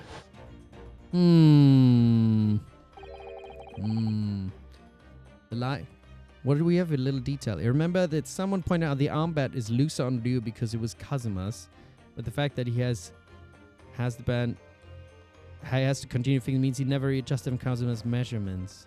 Does it mean that Kazuma was more hench? He had like a bigger arm, yeah? He's working out. But it's a cute detail, to be fair. The Lion's Pride? Jacked Kazuma. Ooh. Anyway. By Jove. The very same title as the subject of this debate. Oh, dear me. Objection! Oh, come on, Elmo Van Zeeks. Chill out with your objections. This is possible. All they've told the court is that a book by the same name was involved in a fire. In which case, it would be reasonable to assume that it was burned to ashes. I think you're wrong, Elmo. Chill. And entirely unreasonable to infer that it magically removed itself to the scene of the crime. Perhaps it would make more sense if I told you that the cause of the fire was marital discord, and now see Miss Garrideb like burning a fuse again. Without going into details, it appears that Mrs. Garrideb was considerably enraged. Apparently, she continued to attack Mr. Garrideb even amid the flames. So it could have flown out of the window. Oh, how awful. I can't even imagine being so horrid to the one you love. Can you, Rolly? Absolutely not, sir. My Patricia would never raise a finger against me, sir. I don't believe you. She's already being violent at the moment, so, Had all my favourite old novels in that case, but as soon as the fire got hold of them, that was it. Whoosh, up in smoke. Then the wife started hurling things at me.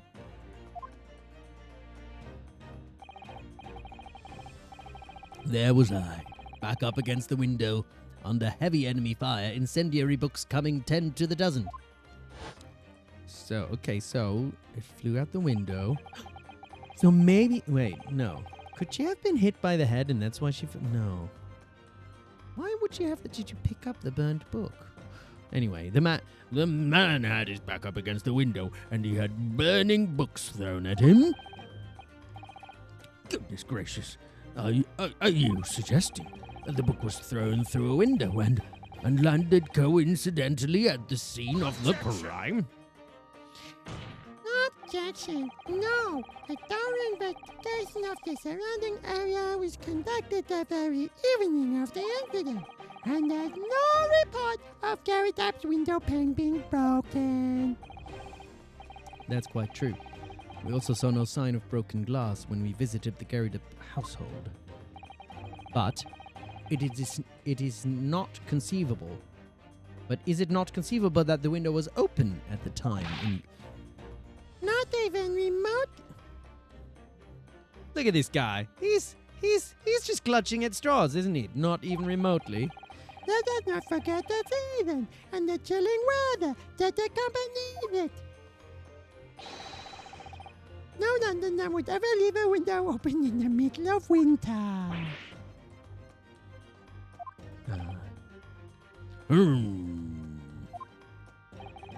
Does the defense postulate this scenario in all seriousness, counsel? Do you earnestly claim that the book found at the scene was a flaming projectile thrown by Mr. Garrideb's wife?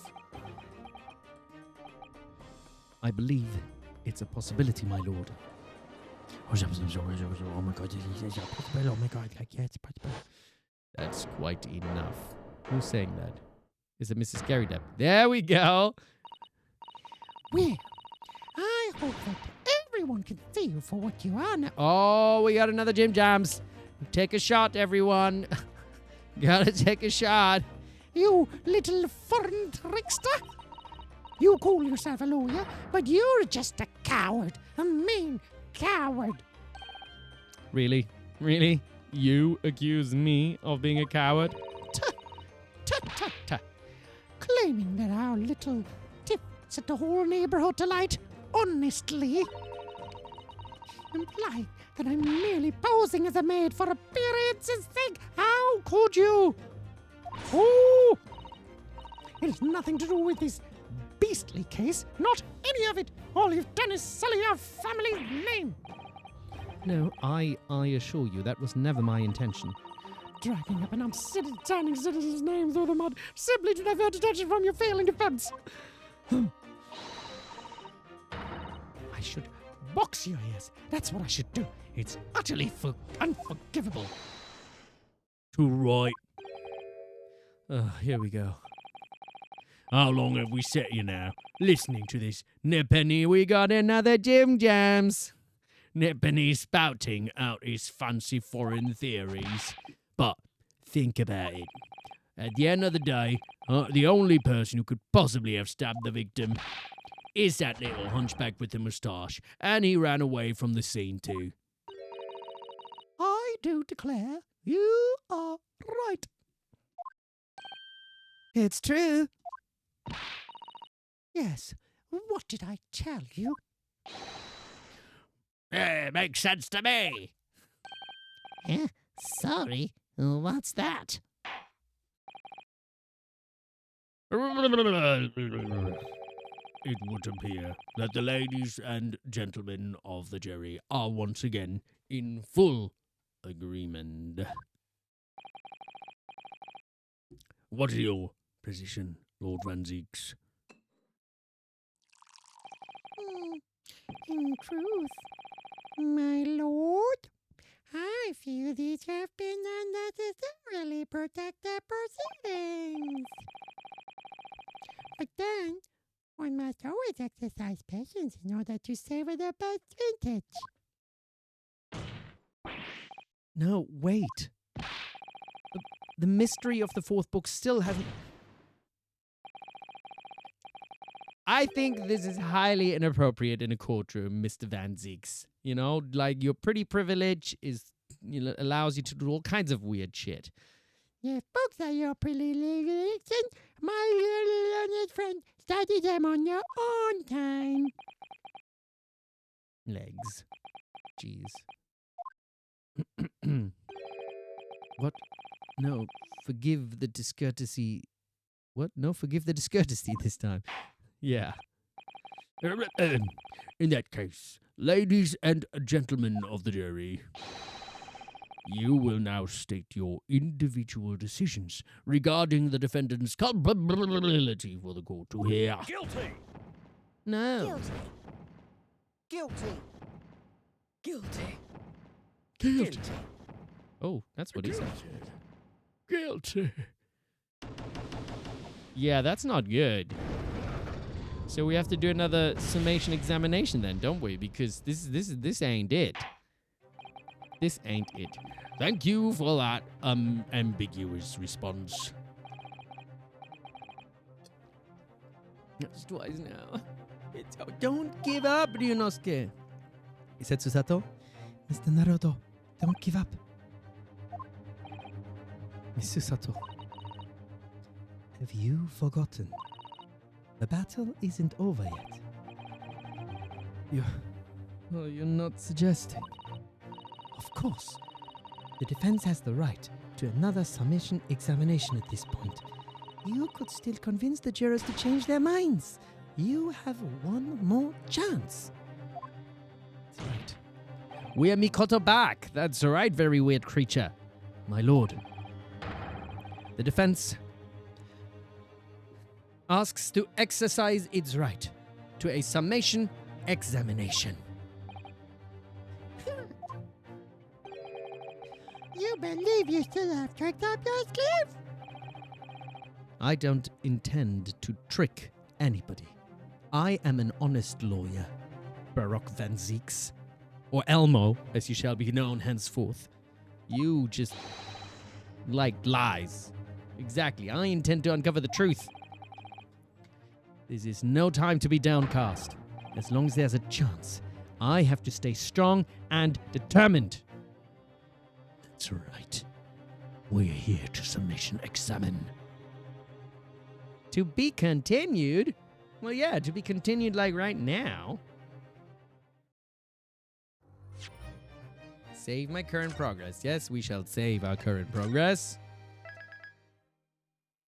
Look, I have another, like, I have a little Totoroonian refill thingy to refill my static.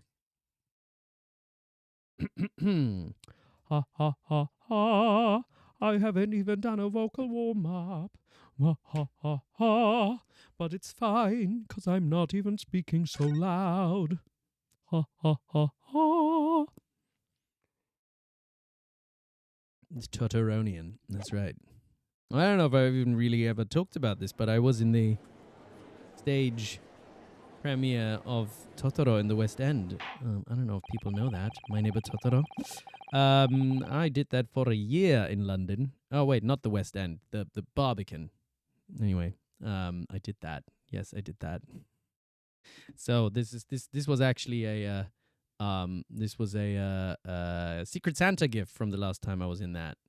So yeah, somebody gave me that. Cute, innit? Cute. I have considered the defense counsel's request for a further summation examination of the jury. Yes, I don't only do voice, I do stage as well. I'm classically trained. It was with the Royal Shakespeare Company. Yes, thank you very much. And I have determined that the court must uphold the defense's judicial right to this procedure.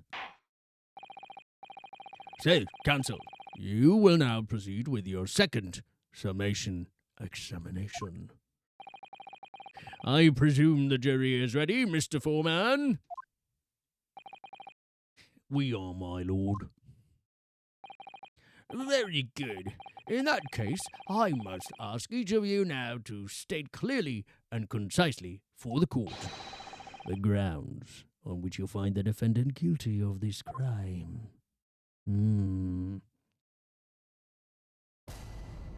Judicial findings. The jurors' contentions, we can hear them now. The accused left behind evidence at the scene, didn't he? Those 3 books of fears. If there was some novel alternative explanation about how the victim was stabbed, I might reconsider. Even if the woman was throwing books, it can't be related to this crime. If the window was closed, can it? Dearie me, it was only a little book, hardly life-threatening, even with a direct hit. Look, I just want to get this over with. If I don't bring home some pay tonight, I'll be in a tiny bit of trouble. Come to think of it, we had a fire at home a while ago. It gave me the sneezes. Sing mode never ends here. Sing mode is just my own. It's just whenever I feel like it. Sometimes it feels like sing mode when it's particularly musically inspired. Yes. Considerably more tangible arguments from all members of the jury this time around, it seems. With one notable exception, of course. My lawyer student friend was unable to find fault in the previous witness testimony. So the court must accept it. Okay, getting tired of this up voice in my upper register. The court must accept the fact that it was indeed the accused fleeing from the scene. And moreover, hello, I'm Barack. Maybe, you know what? I think Barack's just a little drunk because he keeps drinking wine. It's like no one else was even seen him commit the crime. Well, if the eyewitnesses are correct, it would seem as if the conclusion is somewhat set in stone. I fail to see how it can be argued any other way. That means, I'm afraid, that during this summation examination, it's essential that you establish some other tangible explanation for the facts. But how? What would even constitute tangible explanation here? Oh! Here we go. Arnold. Okay. Who gets the Arnold accent, Irax? Oh, Barack. Barack becomes Arnold. Is that what you're saying? I'm guessing it is, right? Arnold redeemed. So who's getting Arnold, Irax? Oh, Susato. Oh, but because obviously our dear Barack won't be speaking much. Yes, the Redeemer gets to pick who becomes Arnold. So we have Susato. Who stabbed the woman and how? Those 2 details are all you need to provide. Simply give us a name and a method by which the attack was conducted. And there I was thinking this might be hard. Oh, but Naruhodo, you have to do it. Otherwise, this really will be where the trial ends. No pressure then. That's quite enough preamble. Proceed with the summation examination, please. Also, if Susato doesn't speak much in a while, then she's gonna keep this for a while now, okay? So Susato is gonna stay Arnold for a while now. You don't have to put on a 5-minute timer. Kitchen or LC or Noodle. I'm just gonna keep Susato as Arnold for a while now. I presume you're prepared, counsel. Yes, my lord. All right, Ryunosuke. Focus your mind now. Ouch! Ow. Ow, that was a little too hard. Arnold is eternal. Oh, clearly the key to this summation examination is going to be juror number 4, the maid. Or should I say, Mrs. Gary Deb. Oh, we have a book that disappeared from the Gary Deb's house on the evening of the incident. Put the cookie down. In the 4th book found in the victim's hand. There must be a way to link the two. Yes, that's what we have to find. Using every technique I've learned in my short career so far, whatever it takes. Don't forget to keep an eye on Mrs. Garrideb and how she reacts, even to the things other people say. Okay.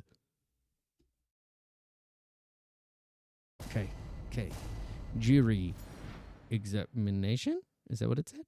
The defense's rebuttal. The accused left behind evidence at the scene, didn't he? Those 3 books of his. Okay, press, hold it! But as we know, there were 4 books, not 3. Well, what difference does it make? There's every possibility that the 4th book in fact belongs to the defendant's landlord. Yes, that's the part I have a problem with. Sorry? Well, at the point the woman was stabbed, this landlord fellow was at home, wasn't he? Enjoying a fiery scrap with his wife or something, you said? That's not exactly how I put it, no.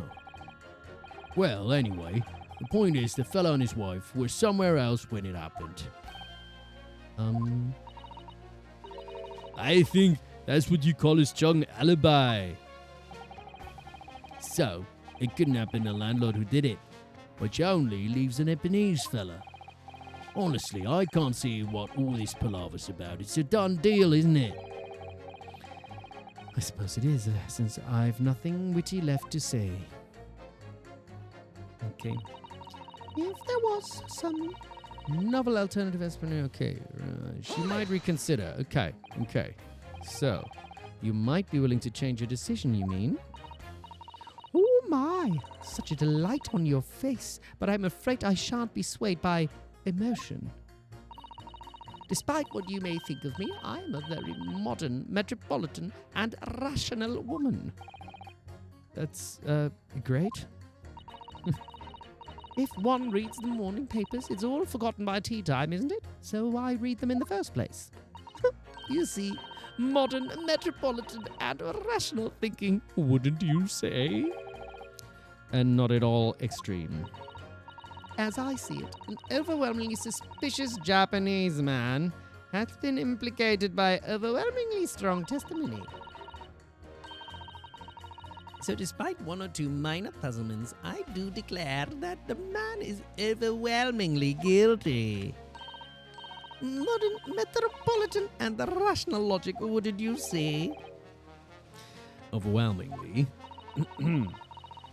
But us modern gals are always delighted to embrace new fads, you know? So I'd be only too happy to reconsider an exciting new theory if you could come up with one. I'd be happy to do that too, if only I could. That's the very best, not to disappoint the modern and metropolitan young lady. You'll be fine, don't worry about it. Right. I'm glad you omitted rational here. Even if the woman was throwing books, it can't be related to this crime if the window was closed, can it? Hold it! But what about the possibility that the window was open? Yeah, what about that? Well, what about it? I mean, there's just no way it could have been. How can you be so sure? The prosecutor fellow over there said it earlier, didn't he? Winters in London are no joke. If you don't want to invite that sort of call, you don't want to invite it. So no, that window wasn't open. Us London is like sitting by the fire and staying warm, see? But you couldn't categorically state that the window wasn't open, could you? It just wasn't. They would never open it. Then what's the point in even having windows? Huh? Counsel, You will kindly refrain from childish bigger. Oh, sorry. Somehow I need to show there's an undeniable possibility that the window was open. Well, maybe they've opened it because they wanted to stop the fire or something. Is that a reason why people open windows? I don't really know. Hi, Eminem. Thanks for saying hi. No worries if you can't stay. But glad to have you anytime.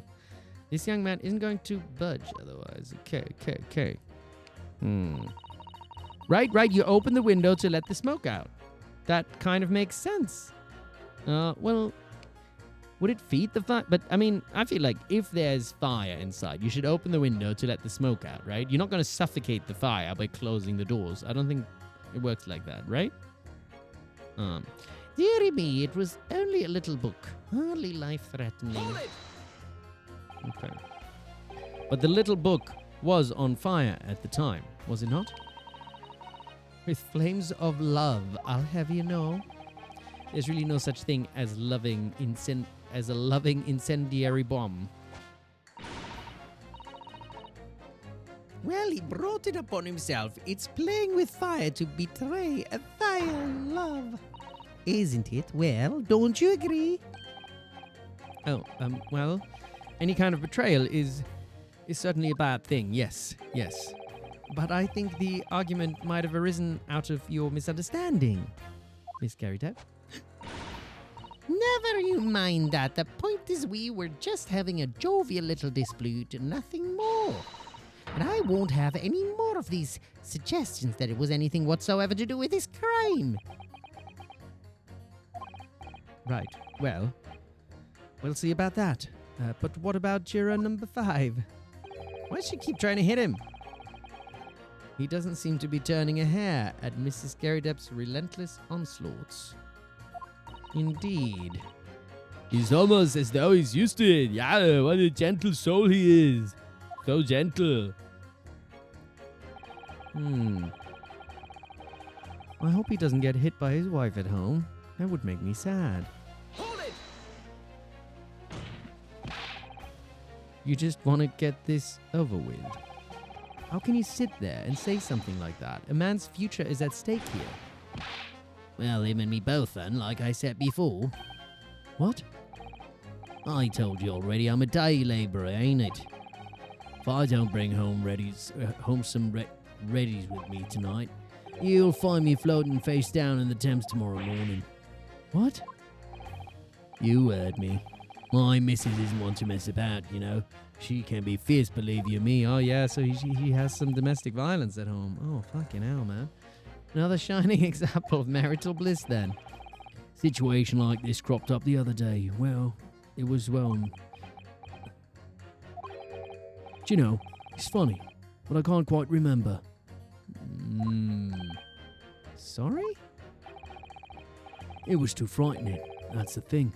Must have blocked it out. Helpful. I wonder if Mr. Beat will ever be dragged into the Thames by Scarf. Don't even go there, Mr. Sutton. There must be some way to jog his memory about this. Come to think of it, we had a fire at home a while ago. It gave me the sneezes. Hold it! Does that have anything to do with your decision about the defendant's culpability in this case? Sorry? What's that? You'll have to speak up, lad. Could you tell us more about that fire? It was last winter. My grandchildren baked me a lovely cake on my birthday. It had 75 candles on top of it. What a sight to behold it was. You put candles on a cake. Was it some kind of devil worship? Of course not. It was an angel cake. Oh, I really want some cake now. An angel cake to celebrate my birthday, obviously. Well, it seems that's a common custom here in Great Britain, Mr. Naruhodo. We'll put the candles on the cake like some weirdos. Well, we don't do that in Japan. No, no. Anyway, I mustered all my puff to blow them out. Only I must have blown wrong somehow. The flames didn't go out, but candles went flying all over the room. Wow, he's got some pretty powerful lungs then, huh? If he makes them fly all over the room. The furniture caught and everything went up. The whole place filled with smoke. Definitely sounds like devil worship to me. Oh, yes. And by the sneezes, I presume you mean a cold. But how did you catch a cold from a fire? What a fiasco it was. The grandchildren, bless them, threw water over me as they tried to put out the flames. And then...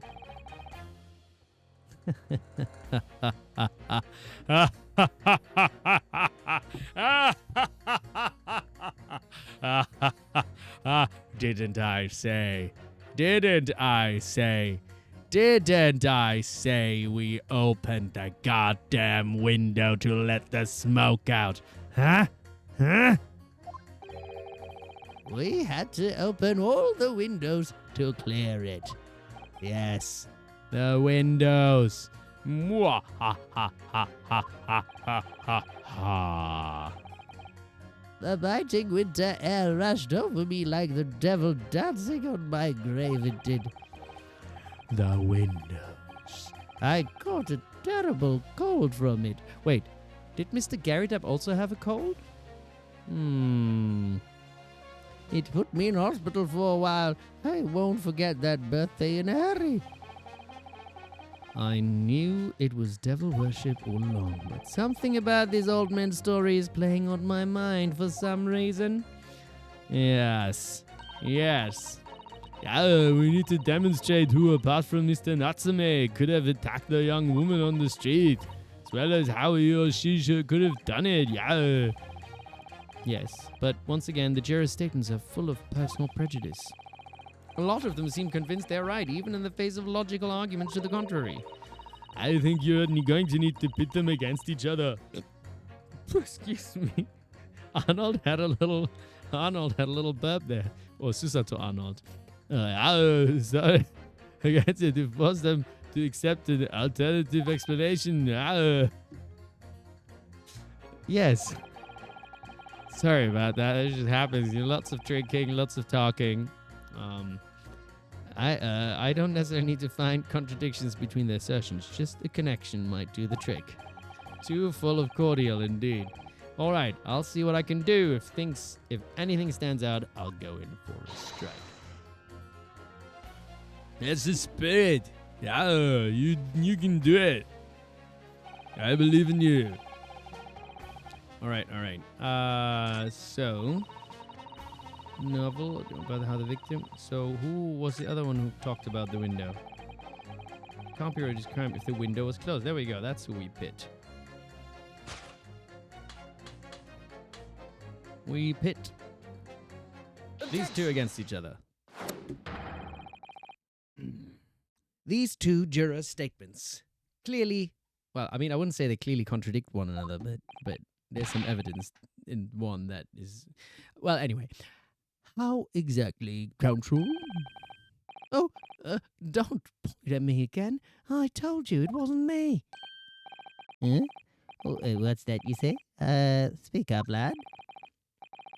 Juror number 3. Do you see? Oh, me. See what, sir? Did you hear juror number 6's account of his birthday celebrations last year? Oh gosh, there was a smug little smile on Ryu's face, wasn't it? It seems. Look how smug he looks! Damn, he looks so smug! I want to take a picture of that or something. Jeez, smug little Ryu. It seems, despite being a Londoner, he once opened his window in the middle of winter. Smug Ryu. I love the little detail. I didn't realize that they would do that. I have to learn how do I do. Maybe I need to take pictures on my laptop as well. Anyway, yes, of course, because it was an emergency. I mean, obviously, if the room was filled with smoke from the fire, then you'd be mad not to open the... Oh. Exactly. On the day in question, at the time of the incident, there was a fire in the Garideb household. And Mr. Garideb had the following to say about it. The whole place filled with smoke. Oh, Mark. Okay. Wait, how do I do that? Excuse me. Yeah, excuse me. Juror number 4. Do you have something to say about that? Wow. She's drinking a lot of tea there. Mrs. Garideb. Hello. Oh, dearie me. What is the meaning of this? How dare you imply that I'm hiding who I really am? Oh, just give it up already. It's imperative that you confirm something for the court, so please. It's time to drop the pretense now. What? What is it? What is it? When the fire started in your house that day, did you or your husband open the window? What? I beg your pardon? What are you insinuating? The room would have been thick with smoke after the carpet and bookcase caught fire as they did. In a situation like that, it's inconceivable that you wouldn't have opened the window. And what if we did? Oh, all right then. Yes, you're right. My husband was frantically trying to open the window, which can't have been easy since I continued to give him a justly deserved book battering. Even though your house was on fire. Oh, you never stop throwing until the anger subsides. It would be terribly bad for the nerves to do otherwise. Oh, my lord. That seems very healthy to deal with your emotions that way, right? Of course, yes. I should have realized, I guess.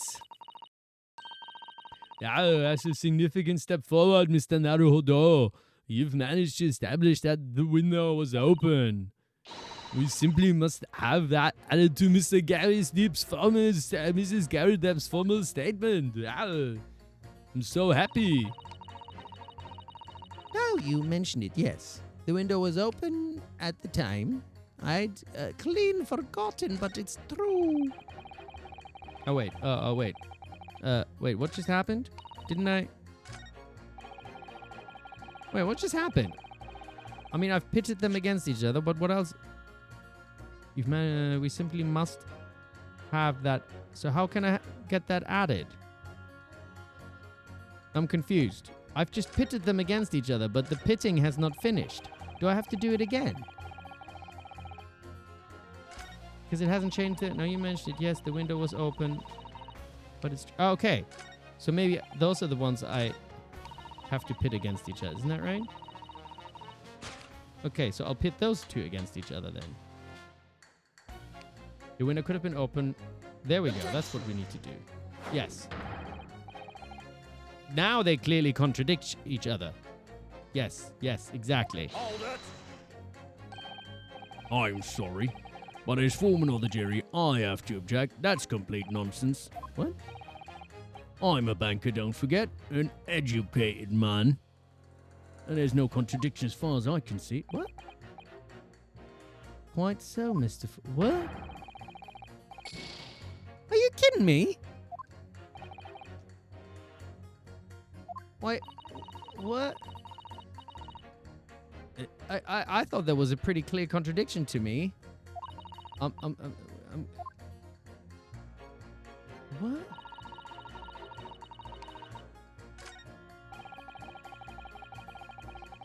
You might have could open stone base. I mean, it's a... Okay. Okay, let's just press her on it first. The fourth book found in the scene of the crime shows very obvious signs of fire damage. Because she said, Susato said, we want to add it to... Yeah, the music doesn't stop. It's like, what? And the title of the book is The Lion's Pride. The same title, in fact, as the book that Mr. Garideb told us he had been reading. Well, I couldn't say. Okay, she seems nervous about that. On the day in question, did you or did you not throw at your husband the copy of the line sprite that he had been reading? Come on, then. I did. It was the first thing I could lay my hands on, so I hurled it straight at him. Now you come to mention it, yes. He was rather enjoying reading it, you're right. Why did you not reveal this information to the court from the outset? Because I couldn't, you insolent little man. I didn't remember. At times like that, you pick up and throw whatever you can lay your hands on as well, you know. I really don't. It's not how I behave. Oh, boy. Okay. I barely noticed that I was throwing a book, much less the title of it. Okay. We've got more information going on here. Excuse me. What is it, Juror number 5? You know something? I've remembered what it was. That memory I'd blocked out. It was listening to what this granny was saying. Brought it all flooding back. Oh, yeah, she doesn't like being called a granny. Who are you calling a granny, you cheeky devil? I'm Mrs. Oh, Mrs. Garrett or the maid. I'll have you know. She doesn't quite know. The man doesn't even flinch. Please tell me that's not because he's so used to being hit. See? Ryunosuke is just like me. He feels bad for the guy being hit by his wife. Poor man. He works so hard and goes home just to be hit by his wife. Not saying he's innocent. We don't know what's going on in their home, but, you know, I don't like him to be hit. He looks like a nice man. It was about 2 weeks ago now. I just got back home after work, like. I put my hand in my pocket for the wages I just earned that day. And I nearly died. There was a hole. Every last penny had dropped out. Oh dear. What a disaster. You haven't heard the half of it, boy. Oh. My wife was cutting up some chicken at the time. I could hardly get the words out, but I told her straight. I've lost the day's wages, love. Next thing I knew, blade was whistling past my ear. Stuck into the wall next to me, it did about an inch deep. Oh dear. No words, just terror. I could smell it then, you know. The god-awful stench of the Thames. I was sure I was going to end up face down in the muddy banks that night, I can tell you.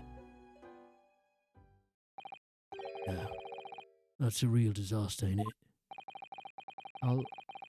I'll never use the word lightly again. Anyway, point I'm trying to make is this. When women lose their rag, they'll throw anything at you. Knives, matches, hammers, you name it. Mr. Naruhodo, you mustn't think that all women are so short-tempered and unrefined. As you can tell, I, as a woman, am I'm pretty relaxed. I would never shout at you things like, put the cookie down, get to the chopper, or I'll be back. I won't do anything of that, because I'm clearly a well-tempered and reasonable woman. Okay, so I won't do any of that. You don't need to worry about any of that. Everything will be fine. No, I wasn't thinking that. Throwing household objects at people is, it's so uncivilized. At least attack with honor, using your ball.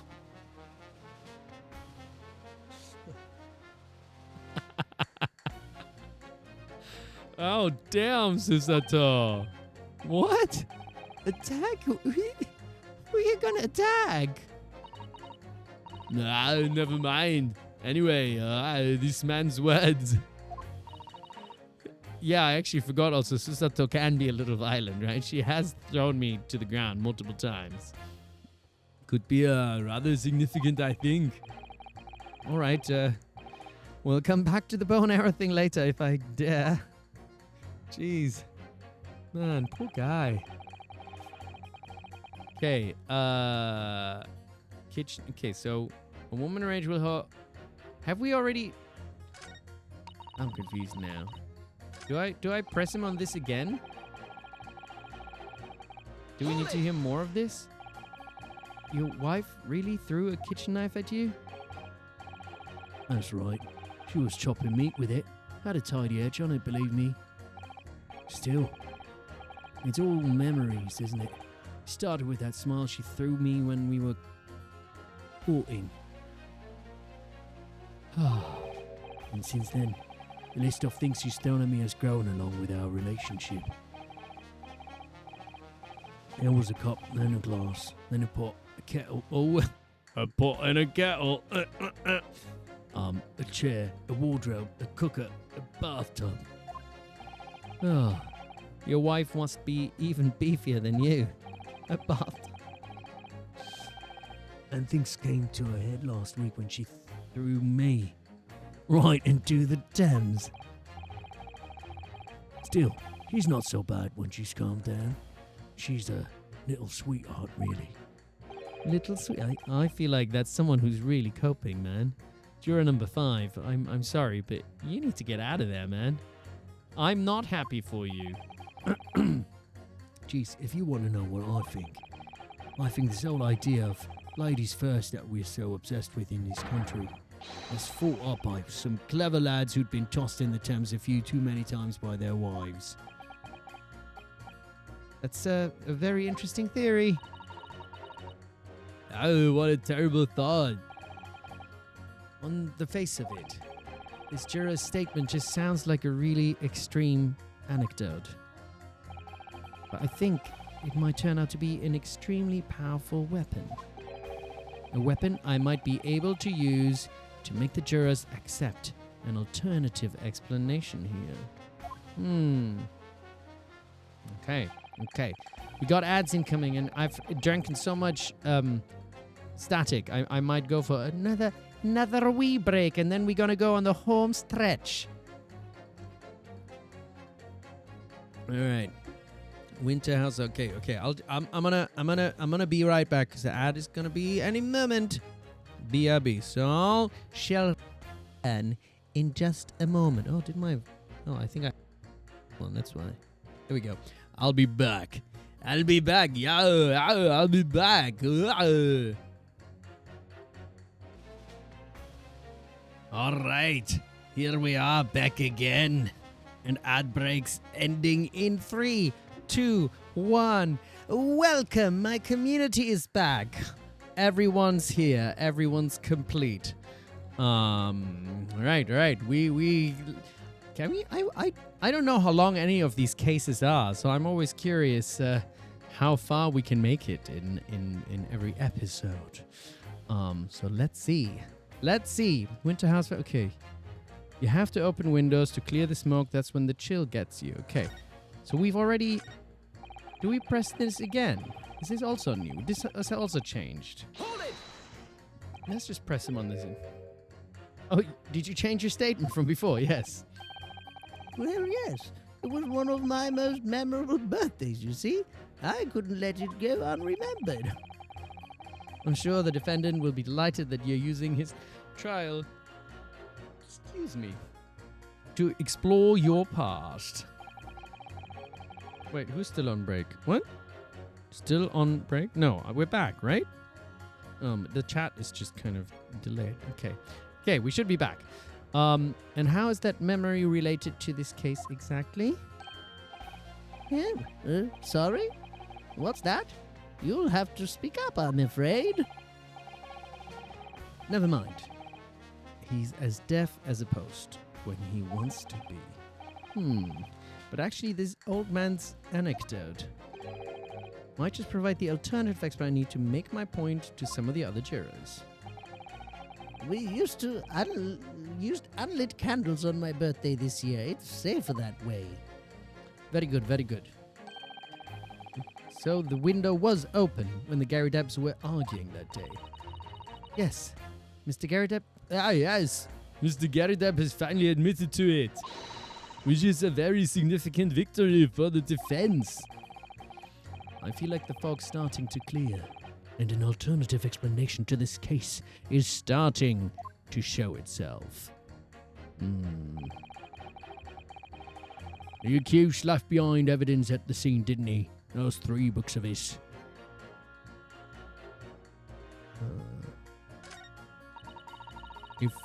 Okay, hold on. So what are the accused left behind evidence at the scene, didn't he? Those 3 books of his. There was some novel alternative. Okay, no, we don't have an alternative explanation for that.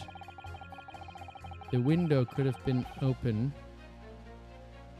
I mean, I'm very confused.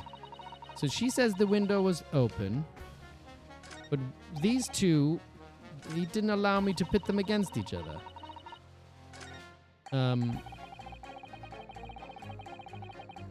Okay, the kitchen knife. Okay, this is confusing now.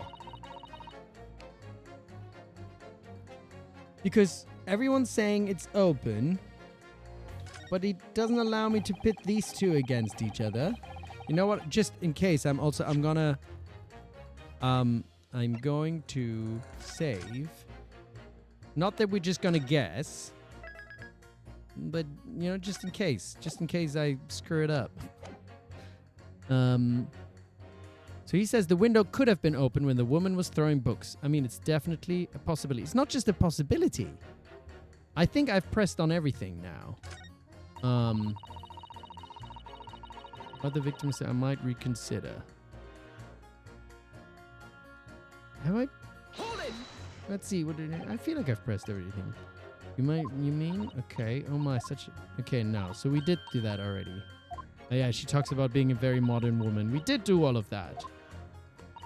You see, modern, metropolitan, rational thinking. Very good. Not at all extreme. Okay, yeah. She's just is a little Jim Jams. Modern, metropolitan. Shut up. Always delighted to embrace new fads. A new theory. Okay. I'm glad you admitted. Okay, yeah. Fine, we've already pressed on that. It's definitely the window could have been open. So maybe winter house fires a day. You have to open windows to clear the smoke. I mean, do I pit him against him?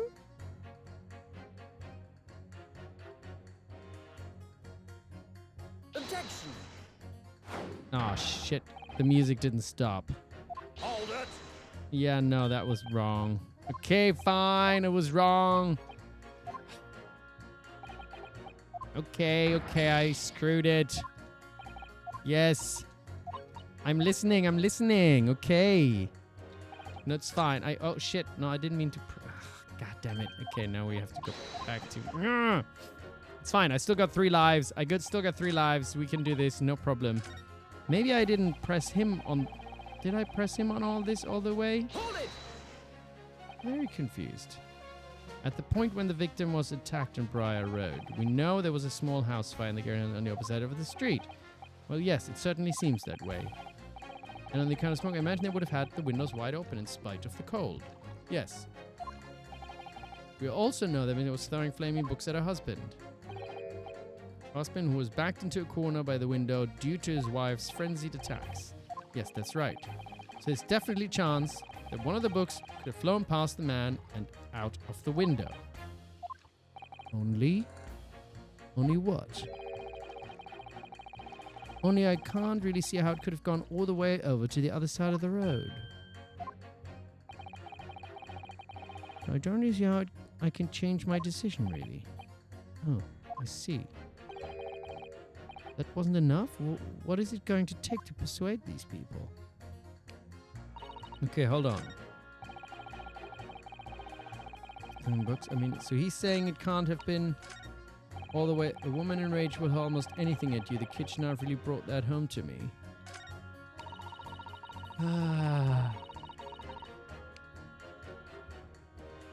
The window was open. She says the window was open. He says... So what are all the things that people are saying here? Wait, something was lagging? I hear current audio, but I'm seeing the quote screen? Okay, video caught up. Okay. Twitch being weird. The accused left behind evidence at the scene. So we got those 3 books. So this doesn't matter. There was some novel alternative explanation about how the victim was stabbed. I mean, she's saying I have a theory in my because this knife is blunt. Does it mean anything? I don't know. Could she have hurled a knife at her husband out of the window? Is that possible? Whose knife is this? Maybe she just hurled a knife at him. Because he says that a wife will throw anything at you. A woman arranged with almost anything. The kitchen knife really brought that home to me. The window was open. I clearly forgotten, but it's true. So the window could have been open when the woman was throwing books. I mean, I don't know, but so what if I pit her against him and say, like, all right, maybe she threw something else. A woman arranged will hold almost anything at you. The kitchen knife really brought that home to me. I can still always load because I don't really know. Aha, and the music stopped. These 2 statements clearly have a deeply significant connection. Grief. I mean, they don't contradict each other. Explain, counsel, at once. Juror number 2. Do you think, perhaps, that this could be one such novel alternative? Oh my. Whatever do you mean? An alternative explanation as to... we got smugged you again. An alternative explanation as to how the victim was stabbed in the back. Oh, hello, Belly Berry Winkles. Thank you for the sub. Is it the smug you that did it for you? Thank you. How the victim was stabbed in the back. Oh, what are you talking about? We've demonstrated that the 4th book, The Lion's Pride, that was found at the scene of the crime, originated... Oh, we're discussing a kitchen full of knives. We were indeed, weren't we? Kitchen? Were you involved somehow? Watching ya. Originated in Mr. Garrideb's room on the top floor of his house. Therefore, it's equally possible that some other object besides the book could have found its way from the Garrideb household to the street below. Oh my god, a smug new emote. Thanks, Nifty. I would love that. Oh, what's that now? After all, Mrs. Garrideb could have thrown any number of different objects at her husband. Isn't that right, juror number kitchen? What are you insinuating now, you little beanpole? I'm beginning to think that, ever since the true origins of this book came to light, perhaps she's had a feeling this might be what happened. Now listen here, you Eastern Gala. As the foreman of this jury, I demand straight answers. You give us this yarn about some other object making its way out of the house, but what? What was it? Oh, this is thinking.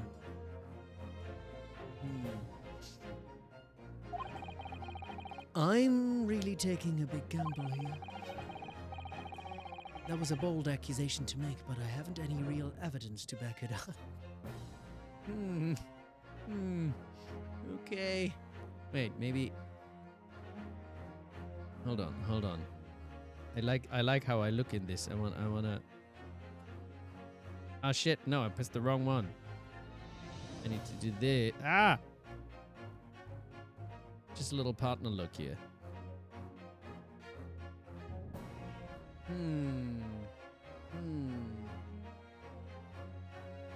Anyway, that's good enough. Back in the corner you go. Oh, we got a first time chat again. Cragman 241. Zenception. It's like little Wukong entered the chat and came for a meditation. All right, we're ready. But I am certain that at the very least, this warrants further investigation. Wukong is in the chat. All right, Mr. Foreman. I'll try to explain the defense's theory. No, oh, sorry, other voice. The other object that found its way from the Garrideb household to the scene of the crime was this knife. Oh, it got real quiet now, hasn't it? Juror number 4, Mrs. Garrideb. Oh, what now? I must apologize in advance for this. But I need you to confirm something else for the court. This knife. Have you ever seen this knife before? Oh, Good Lord, Counsel, what on earth are you doing? That's the weapon that was lodged into the victim's back, man.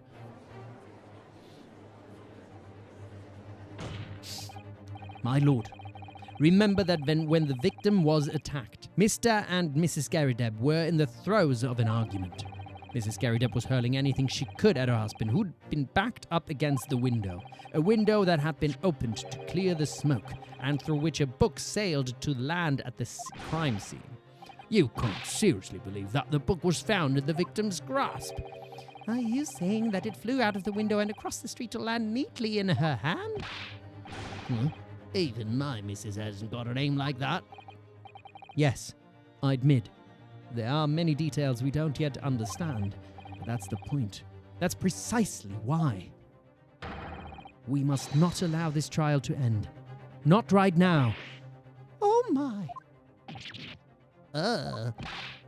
Mrs. Garrideb, your answer, please.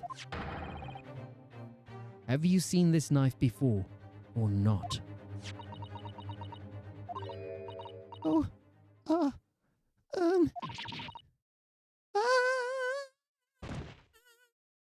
Thud. Damn. Okay. My lord, who's saying that? I wish to change my decision. I'm a woman of my word, after all. Thank you, madam. Yes, I agree. I certainly didn't see this coming, but I just don't think it would be right for this trial to come to an end now with so many unanswered questions. Mr. Foreman. I'd have to agree. Not that I think the granny did it, Mike. Yes, you know what? I'm not quite happy about this at the moment either. All together now, ladies and gents. Oh, just Grandpa is not sure yet. Oh, Grandpa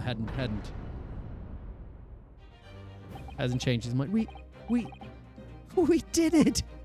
We did it! Oh, congratulations. Oh, I'm not accents over. I've decided now. Oh, congratulations, Mr. Naruhodo. So happy. So, as a result of the defense's summation examination, a number of jurors' leanings have changed. Oh, another first-time chat. Hey, Shikari. Hey, Shikari. Hi. Bye, Anna. Nice to see you again. You'll be back, though, don't worry. 2 jurors called guilty, against 4 now calling innocent. Accordingly, the opinion of this court is divided. And this trial will continue. Ooh, God, that was exciting. Awesome examination, innit? Now then, Lord Van Zix. How does the prosecution wish to... Oh, he's going to say some racist shit again, isn't he? Is he going to throw his bottle in a tantrum? Are you going to throw your chalice in a tantrum, huh? Okay, let's make him handsome again, just for funsies.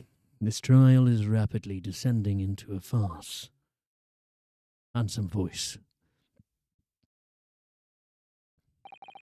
Like a corked wine, the first few sips are bitter enough. Oh, see, he's throwing a tantrum again. But what follows is so repugnant. It's good for nothing, save the gutter. If I may, Lord Van Zix, the defense has just put forward a credible alternative explanation for what happened. Credible? Is that your considered opinion, Mr. Foreman? The defense's argument is a joke to which I barely know how to respond. But let me start by insisting that you must all familiarize yourselves better with the relative positions of those places being discussed. What do you mean by that? What's his angle this time?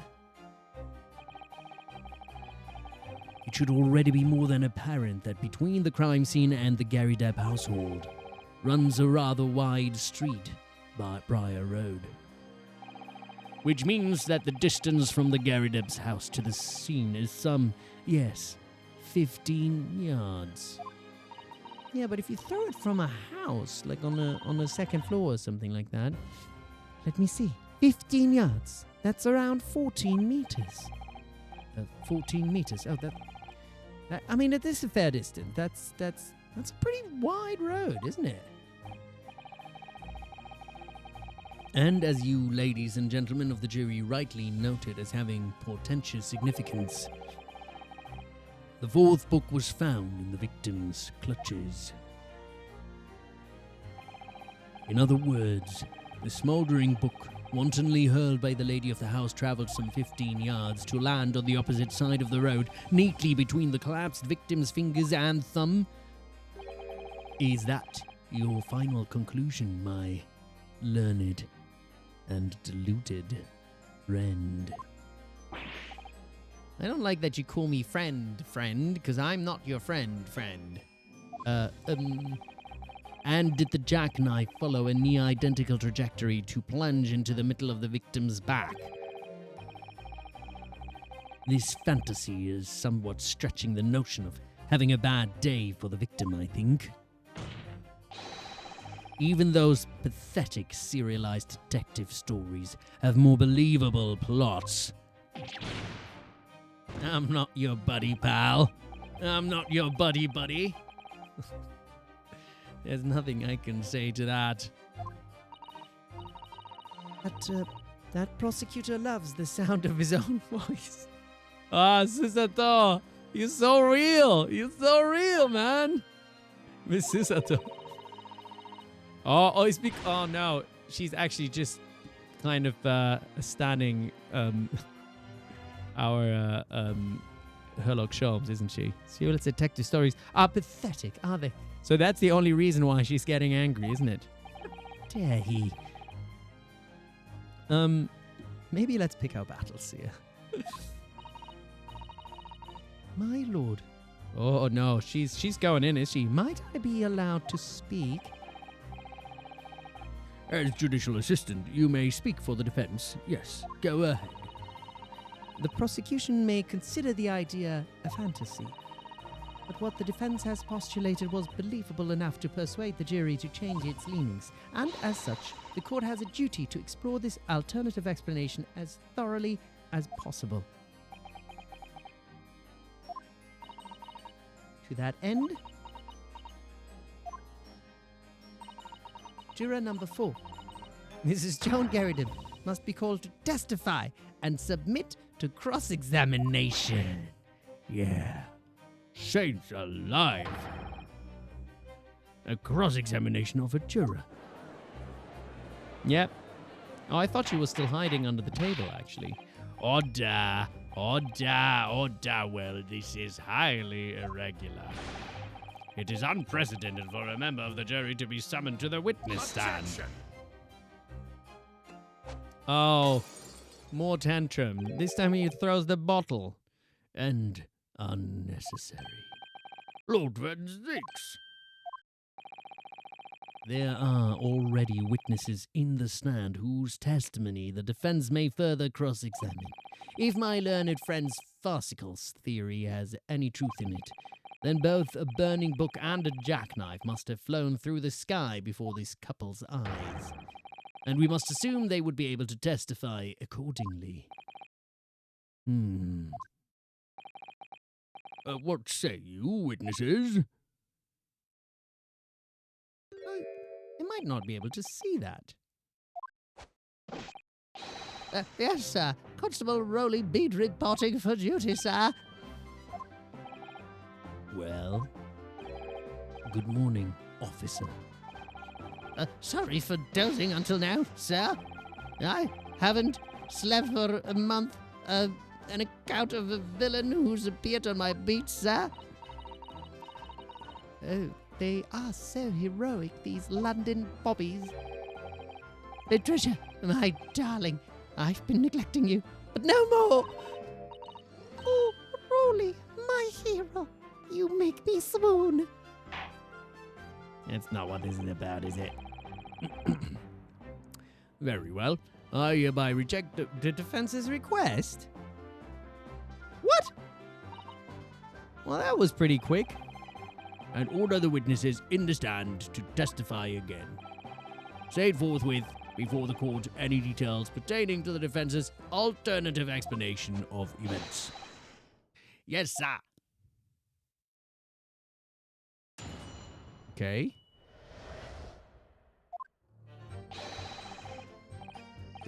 This case has nothing to do with Mr. and Mrs. Garrett. Believe me, a London puppy is good for his word. You'll see, sir, the windows at the top floor of the Garrett house are top-hinged casements. Obviously, if anything had been thrown out of the window, we would have seen it. I did leave this thing to go and fetch help, but my trusty roll was there to make sure nothing was disturbed. I didn't take my eye off the crime scene for one moment, sir. Nothing strange to report on that front, sir. Okay, that was it. Top-hinged casement windows. That detail was not in the police report, Constable. Yes, I'm sorry about that. I must have been a little drowsy. You cannot excuse your sins with drowsiness every time, Constable. No, sir! Sorry, but... what exactly is a top-hinged casement window? And you cannot excuse your ignorance with such trite remarks, my learned friend. I've been in the country for like 3 days. Can you just chill, man?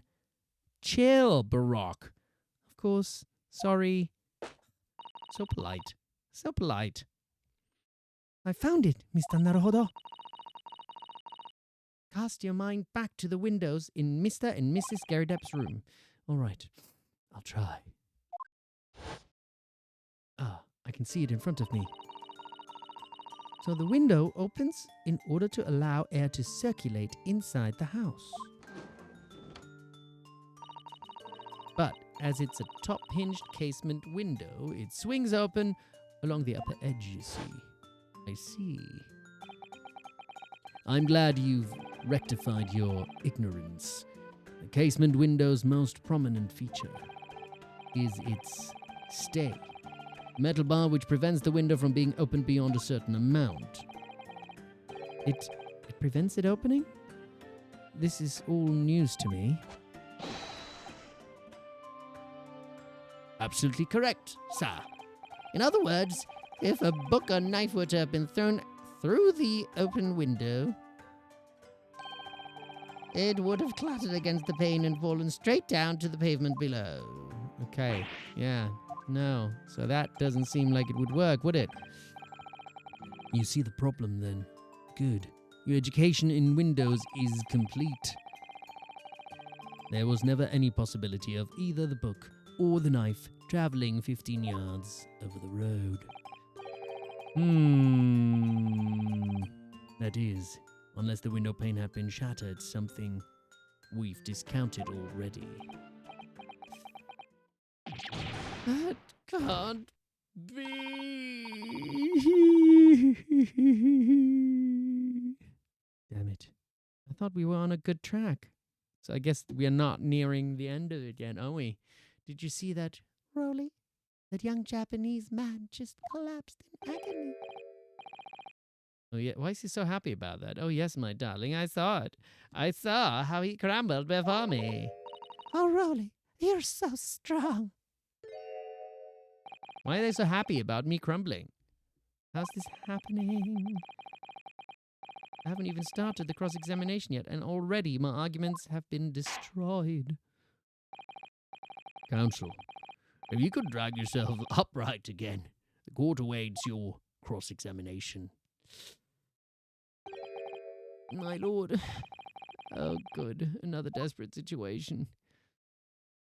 I should be able to do something here. Shouldn't I? Constable Beats report. Okay, well, we just gotta press and see what happens, right? How can you say that for certain? A very good question, sir. And the answer is this. It has the noble founding principles of the force written on it as a reminder. Wait, what? What is? It's getting nothing. Oh, yeah. To uphold our sworn duty. He showed us that before, didn't he? Did he? To patrol the streets of London town and uphold the peace of the common man. It's what the job's all about, and that's why I can stand here today beside my long-suffering wife. Why is she long-suffering? What's wrong with her? And tell you Bobby's good for his word? Or is that just an expression, long-suffering, because, like putting himself down? Is he being self-deprecating? Is that what that means? While rubbing my tired eyes admittedly. That. Oh, Rolly, you're so manly. Of course I am. My darling Patricia. Oh, Pat. Oh, Rolly. Weirdos. No, none of this is what I meant. I meant, how can you say for certain that this case has nothing to do with Mr. and Mrs. Garrideb? Ah, I see. Sir, you should have said so earlier. Sir. Yes, well, so, could you answer the question? Absolutely, sir. I will answer it to the fullest of my abilities, sir. There's a surprising reason why Mr. and Mrs. Garrideb's domestic dispute can't be related to this case. But before I get into that, sir, just one thing. Yes. I'd very much like you and all your countrymen to understand the great British institution of Scotland Yard. So I hope you'll take back some tales of us London bobbies and how we uphold our guiding principles. Oh, Jesus. Is he just going to brag about the British Empire now? So to that end, sir, I'd be happy to lend you my warrant card for your perusal. Okay, but I must warn you, you won't be able to get through it without shedding a few tears. Thank you. I'll try. Okay. So we got a warrant card. Well, that is at least something to look at. A policeman will strive to preserve the peace within his allotted beat. A patrolling officer is expected to walk 20 miles around his beat every day for the furtherance of community relations. Those are the principles of policing. And then we have the Metropolitan Police Regulations. Any crimes fall under the jurisdiction of the beat in which they are discovered. When a crime is discovered on a beat, a policeman must assist with initial investigations and help detectives.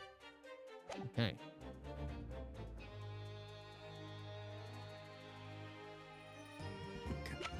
Okay. Hold it! And you keep pressing here. By which you mean they don't open fully. Is that correct? Yes, sir. Okay, so we've already gone through this now. And therefore, anything on the window from inside the mood? Yeah, okay. For clarity, allow me to mark the map. Okay, so he's marking the map for us. Here is the location where the objects would have fallen. Okay, yes. Directly opposite the scene of the crime on the other side of the rather wide road. Would it have been so hard for somebody to mention this top pinched casement thing before? Well, I have another question for you, Constable. And what would that be, sir? How do you even know? Why would you have any idea what sort of windows Mr. and Mrs. Garridup's house is furnished with? Well, sir, that's very simple. You see, I helped with the investigation yesterday. Excuse me. So the fire investigation, I guess. Do you have something to add, Mrs. Beat? Sorry? You look, well, delighted. Is there some particular reason for that? All right, Graham. You have a good day too. Bye, Graham. Oh, I was just remembering, that's all. We really were so lucky. So lucky indeed. Lucky? What do you mean? Well, of course I feel terrible for the poor woman who was attacked. Don't misunderstand me, please. But we were just so lucky it didn't happen on Rowley's Beat. It was so close, you see. Oh, I hadn't realized. Oh, yes. That street, Briar Road, that's the boundary between Rowley's Beat and the next one. Isn't that right, my love? Oh, and he's asleep again. Constable Beat. Huh? Oh, yes, that's right. That's the reason I was helping out with interviewing the occupants of the Garridup household yesterday. Their house is on my beat, you see? Sir. That really was cutting it close then. Constable, I wonder if you could clarify something. If the Garridup household is on your beat, does that mean that the pavement next to it is as well? Outside Mr. Garridup's house? Yes, ma'am. Yes, ma'am, the pavement on that side of the road is part of my beat. I see. I was unaware of that. Just think. So then, should they have also found the books on that pavement, right? There should be some information about that then somewhere. Because the wife did say that she threw the book.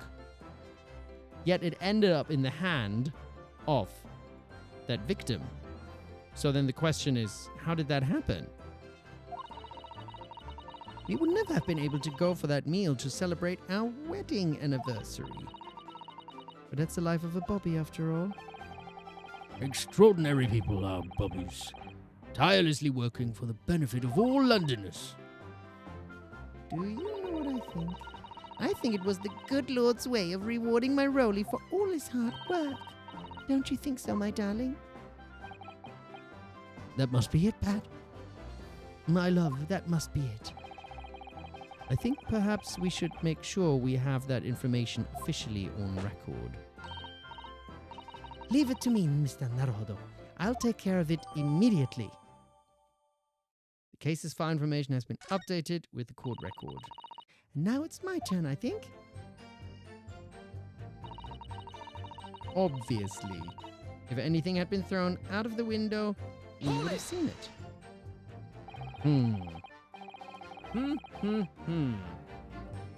But according to my notes here, the sun had gone down already and it was dark.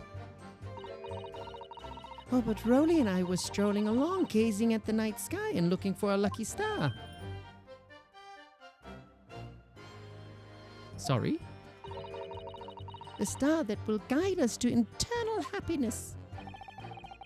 Can't it guide you to answer the question? if a flaming book had cut across the sky in front of us. It would have lit up like a shooting star. And if I'd seen a shooting star, I would have made a wish upon it. Let Rowley be an inspector, I would have said 3 times at least. Of course, what with the smog and everything, we couldn't actually see any stars. In short, what are you trying to say? Are you trying to say that neither a book nor a knife crossed the sky before you? Yes, sir, that is correct, sir. As sure as the night sky in London is starless, sir. It certainly seems like they're telling the truth. And then we saw the poor one fall to the ground, so we ran straight over to help her. I did leave the scene to go and fetch help, but my trusty Rolly was there to make sure nothing was disturbed. But didn't he fall asleep? I think didn't they just say he just lied on the ground and slept? Yes, you said that you went to a nearby police box to fetch another officer. Is that right?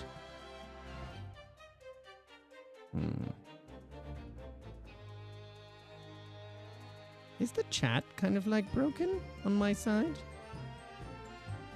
I don't know if it's not updating anymore for some reason. Yeah, well. Oh, there it is. I just had to reopen it again. It hasn't been loading for ages.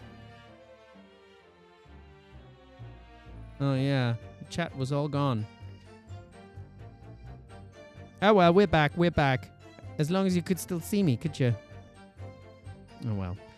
Yes, you said that you went to a nearby police box to fetch another officer. Is that right? That's right, yes. We are back. Sometimes does that, doesn't it? We're also locked in then. No, that's all right. Oh, so you just went quiet. That's okay then. No, fine. If it had been on Rolly speed, I would have known exactly where I was going, of course. Don't feel bad, my love.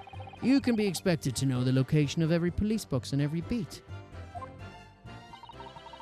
So Rowley told me the way, only I sort of got a little lost on the way. Patricia, my darling, that's why I love you. Your terrible sense of direction is bewitching to me. Oh, Pat. Oh, wait. Oh, no. I keep saying Pat thinking it's Patrick, but it's... Oh, Pat. Oh, Rowley. Oh, please. So, I suppose I was gone for about 15 minutes, but like I said, my Rowley was at the scene the whole time, making sure nothing was disturbed. Oh, but he was off duty, and they said he was asleep. But didn't they say he was nothing strange to report? But he was like sleeping, so maybe someone just put the book into her hand later on. Nothing to report. That's correct, sir. I had my eyes wide open the entire time, never looked away. Somebody earlier said that he was asleep on the ground. No one else approached the scene and nothing was removed from it. I can swear to that on the yard's honor, sir. Really? That seems a little strange. Beg your pardon, sir. Strange, sir. Seems altogether regular to me. This burnt copy of The Lion's Pride was originally in the Gary Depp's household, so the question remains, how did it find its way into the hand of the victim? Yes. Can you shed any light on that, seeing as you were at the scene of the crime the entire time? Uh-oh. Aha! Could it be a different copy, sir? One that just happened to be burnt as well?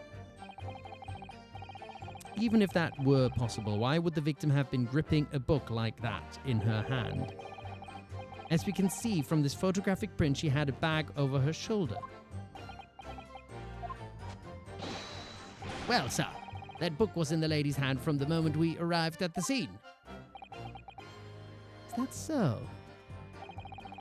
There's something about the statement that's not sitting right with me. The two mysteries of how that knife ended up in her bag and how that book ended up in her hand. There must be some common thread between them. Oh, is she...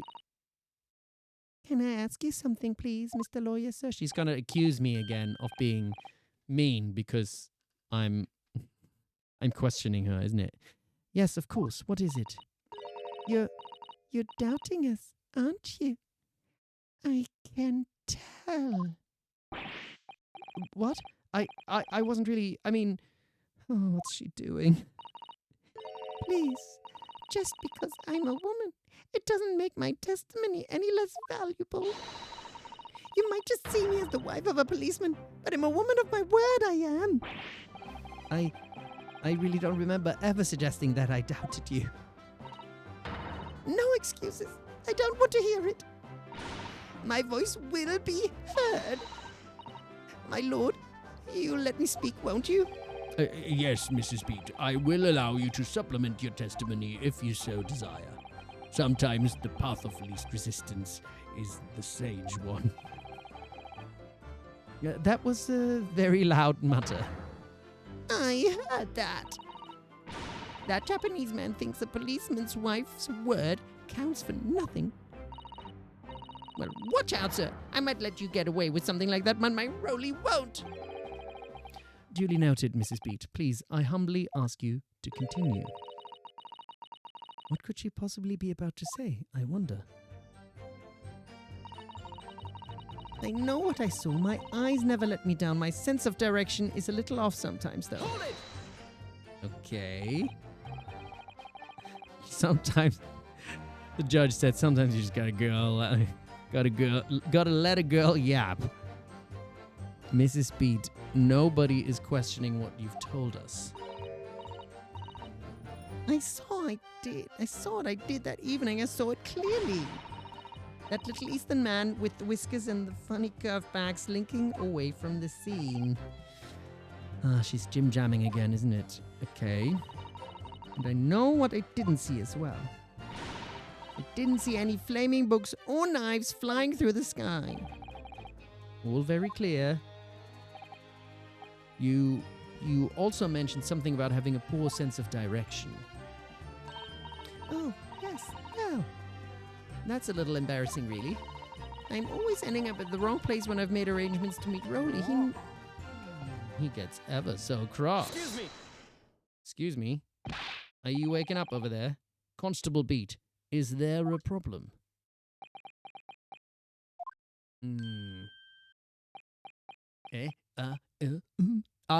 No, sir.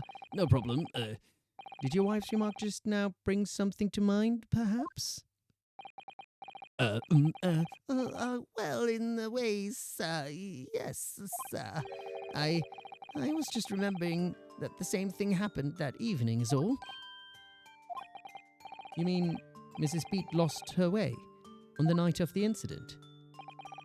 Well, you see, I sent her off to find a police box in the next beat over from mine, but she was gone a fair bit longer than what I was expecting. I thought she'd be back inside 10 minutes, but my darling was gone a good 15. Wow, that's pretty precise timing, isn't it? Oh, Rolly, you're such a tease. But the reason I was so gone was so long was because of the bouquet, silly. The bouquet? Sorry? What bouquet are you talking about?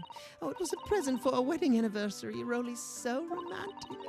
He saved up for it with farthings and halfpennies he found. Halfpennies? Halfpennies? He found in the gutter while doing his rounds. Yes. How romantic. I'd forgotten all about it until just now. Had you, my darling? What, you kind of forgotten? Yes. But that was just between us. No talking about it to anyone else, darling. You have to promise. Really? Oh. What was that all about? Constable Beat looked very obviously troubled during that exchange. I'm afraid I can't offer any useful insights, Mr. Naruhodo. But I'm quite sure of one thing. We have to ask Mr. Beat about the bouquet. Mr. Beat, this bouquet you just mentioned, I'd like you to add details about it to your testimony, please. Oh, really?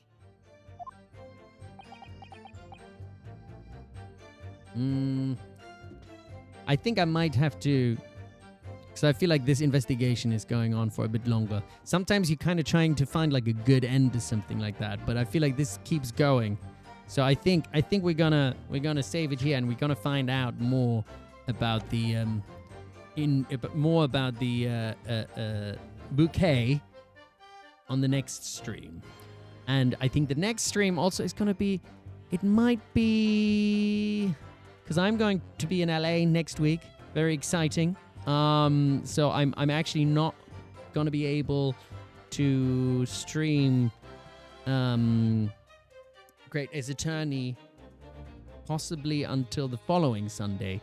Because I maybe I'll have to see. Maybe I can bring my laptop along or something, and maybe I'll stream next week. So I'll have to see how also the I don't know how busy the whole con is going to be, and until what time I'll be there. But possibly I could I might do a stream in the evening, but I can't quite say yet. So I'm for now it might be an ad hoc stream, and then I'll just kind of like say it on the day or something, or I'll just go online. But only if it were, and it might be also then at a very different time, because obviously if I'm going to be in LA, then it would be like evening time in LA probably, which would be morning, very early morning for Europe or something. So anyway.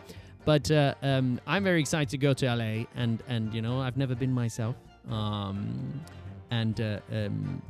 might put a post. I don't know how many of you might know LA or something. I could like just if people know fun things to do there, I'd love to see recommendations or something, because I have a few days off where I can just chill and check out the town, But yes, I won't force myself. So, but it's nice to kind of continue with this also, because I'm very curious where it's all gonna go. I need a friend with a car. Yeah, I'm kind of looking to. I was initially thinking that I might just Uber everywhere, but I might just rent a car. There's like somebody who's gonna help me out over there and stuff. So maybe they have a car. But I don't know. Like obviously I'm gonna be after the con for a few days there, and then I might just need a car myself. But I'll find some good food. Yeah, it can get all a little bit pricey, but let's see. It's also like a little holiday for me, a little time away from everything, and the beautiful kitchen said they're going to be there, so I look very much forward to seeing him and in the flesh, so to speak, our lovely mod, because he's based very near LA, I believe. So it's going to be good.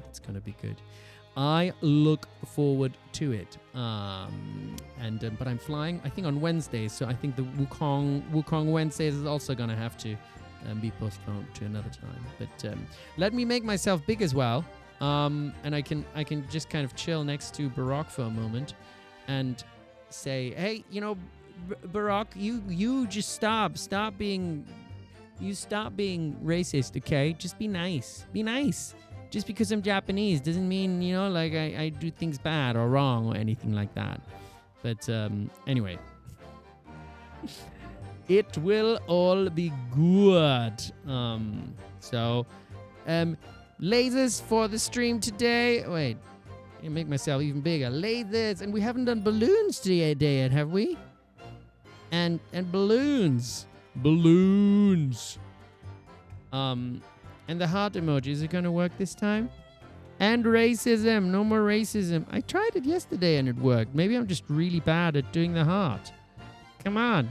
Heart. Why is the heart not working? Heart. Okay, it's just going to have to be these things, isn't it? Yay. Fireworks. There's a heart one, but I can't make it work for some reason. For some reason, the heart's not working. Thank you all for being here, for all the new people and everything. And yeah, I'll be back. I'll be back. Yeah, I know we'll be back.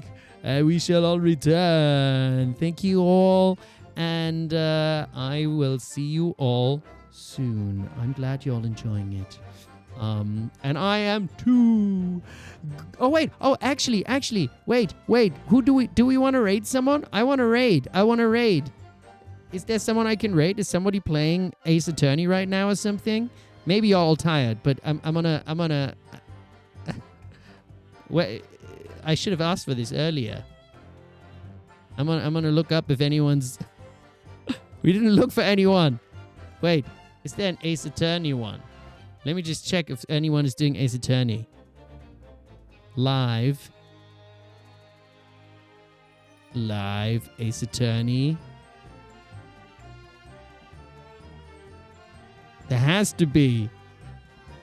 Let's raid. I don't think anybody's playing Great Ace Attorney, are we? Great Ace Attorney. No, but there's... what about Varnes the Raven? Anton... What is it? Anton Daniel.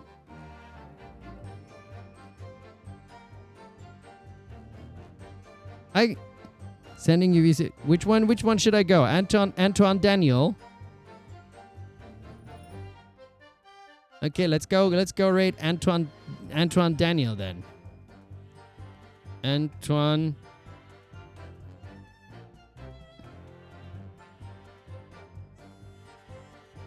And then I'll stop streaming and then we'll go over to Anton Daniel. Yay! Oh wait, I pressed the wrong one. I have to press this one. So thank you again. I'm gonna go off and then I'll do the raid stuff. Boom. Bye.